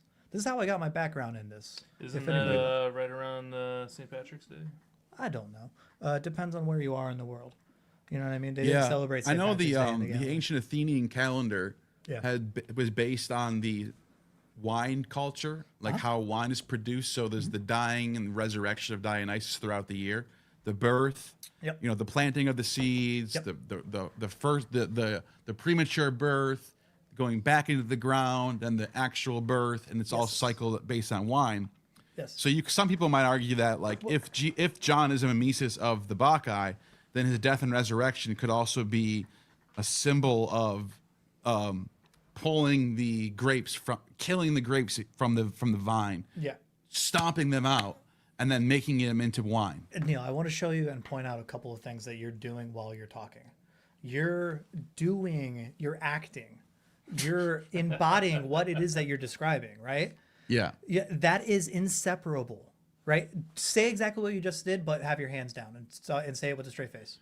It could be symbolic for the Gospels being that Jesus is like fuck wine. off, fucking nerd. You fucking nerd. Get the fuck out of here. Like the Yeah. point is that articulation, that ecstatic, that demonstration, right? Do you know Yeah. what the Greek word for doing this on the street corner was? Mime. Greek mime was street art, was street philosophy, right? Yeah. Pantomime was a different thing where you're on stage dancing, right? Yeah. Both were done by beggars. Both were done by slaves. You had different sort of classes where you had, professional class of pantomimes that were professional dancers, all male. The difference between street art and Greek mime, which is like the art that you would see in the agora, versus what you would see on stage, was whether or not you had female actors. Yeah. Right? The Gospels have female actors. They are categorically Greek mime. It is agoric street art. It is not what you would expect to see on the stage. That's why Your audio just got really, really bad all of a sudden. Like it's horrible. Like I can't even hear you right now. Fuck, man. You So, sound really bad too. I did gotta get going anyway, but it's that I can't even hear you. I don't know if is the audience. Yeah, the audience is saying so that too. Is it not just me? Or is it everyone? It's you. I can't hear. Can you hear? Yeah, you're frozen right now. So, Oh man. why don't we? Maybe that's the muse telling us that we're done for the day. The news delivered. Hail the muse. But- Hail Eris. Hail Eris. Hail Yep. Eris. You're back. Neil, I just want to say, I think, I think that what I'm trying to do is I am a person that does this art form. So when I'm trying to explain the art form, I'm explaining it as a person who does it. You know what I mean? And you're not a person necessarily who does it the same way, so you're looking at it from a different way. So I'm trying to explain to you something that I do as well as something that I read about. So I'm trying to give you sources to meet you halfway, right? To go man. No, hey, I get it. The I get it. mindset that this stuff was written from the mindset of a person like me. And it was also written from the mindset of a person like Friedrich Nietzsche. It was written from the mindset of a person like Aristophanes. It was written from the mindset of a person like Diogenes, right? That's a lot of different people right there. I know, but they all that was have, a wide range of people right there. They all have a thread that connects them. You know what I mean? And Sure. Nietzsche and the gadflies who were designated at these rituals 10,000 years ago, in proto fucking Bronze Age, pre-Bronze Age, proto fucking the indigenous people of Athens, the indigenous people of Turkey, the indigenous people of the Caucasus, right? Satire is perfectly traceable from them all the way to you and I right now, immediately in front of you. So I myself am genealogically connected to what these people were doing back then. And, most people will miss a lot of the jokes and a lot of the nuance of what I did tonight.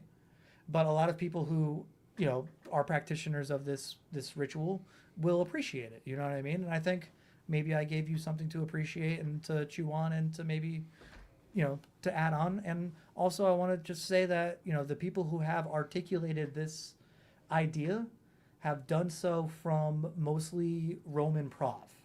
And my goal is to clean up a lot of that Roman prov stench off of all of this stuff. You know what I mean? All right. Well, I enjoyed this. I hope everyone else fun. did too. Did you have And fun? like I always say, you have just attained true gnosis. By the way, Hilarious. Scobie, you're the one who has to end it. So Say hilarious. hilarious. Thank you turkey. guys. And turkey. Oh, that. Oh. Oh, by the way, Scobie, what do you think about your? You made some pretty decent trades in fantasy. We're in the Dynasty Fantasy League. Hell yeah, brother. How you feeling about your team now? I'm good, bro. I love it. All right, you guys talk about I'm football. stoked. I'm gonna take a piss. Yeah, Mandy doesn't know shit. A little about bit of football. gluten-free bread and circus for Yeah. y'all to close it out. I had to piss while you were diatribing, so. No, but before you click that thing, who is it you traded for again? You traded for. Kenneth We did a Gainwell. three-way trade. Yeah. You got the Super Bowl MVP before he was the Super Bowl MVP. Before he was the Super Bowl MVP. That was pretty slick move there, dude. You can't fuck around with that. I saw it coming. And I'm a Patriots fan. I'm a Patriots fan, and I saw it coming. I was like, God damn it, they can't. And then you went and got. Well, but they can't. The Patriots couldn't block the left side, right? Or the right side. I can't remember the right side. The rookie just couldn't keep it up, and that's just how it goes, man. And then you went out and got Derrick Henry. What was the trade? Let me see. Derrick Henry for a bunch of fucking trades. Oh yeah, you pretty much unloaded all your late picks. Why would I? I mean, wait, no, you got the late picks. Yes, I got That's all right. the late picks. So you got Henry, Goddard, and Murray, and a bunch of third, fourth, fifth, third picks. Actually, 2/3 ain't bad at all. No. And what did he get for that first round? Yeah, he got a first round. Yeah. That's a good deal. What? But that puts you immediately in contention for this year. Like you have a good team. I agree. So I'm here to play, bro. I love it. It's fun. Yeah, man. Me too. Anyways. I dead ass. I don't care what the chat says. I know. I saw that. Everyone's like, bro, he needs to do this. He needs to do this. Like he's just playing, man. Let's just have fun. Nah, man. I don't know. I'm like you. I'm like, I'll make that trade. I want to win now. Not I don't want to build a team 2 years from now. I made a trade in the middle of the fucking season for fucking Travis Lawrence. I know that was nuts. That was Trevor nuts. Lawrence. And then he turned out to be one of the best quarterbacks of the season. Literally one of the best. Yeah. I only know quarterbacks and tight ends. People need to stop doubting you, dude. That's what I think. Anyone outside of quarterbacks and tight ends, I don't know shit. Running backs, I don't know shit. But so you, by the way, you guys, way too much. no one needs to be. I don't give a fuck. We can stay in. Talk. Yeah. Why don't you just hit the live off though, so we can keep talking for a few minutes. Yeah. But it's fun. It's fun to have haters. By the way, I gotta love it. We don't get haters usually, so. No, but yeah. So you now have 3 good quarterbacks.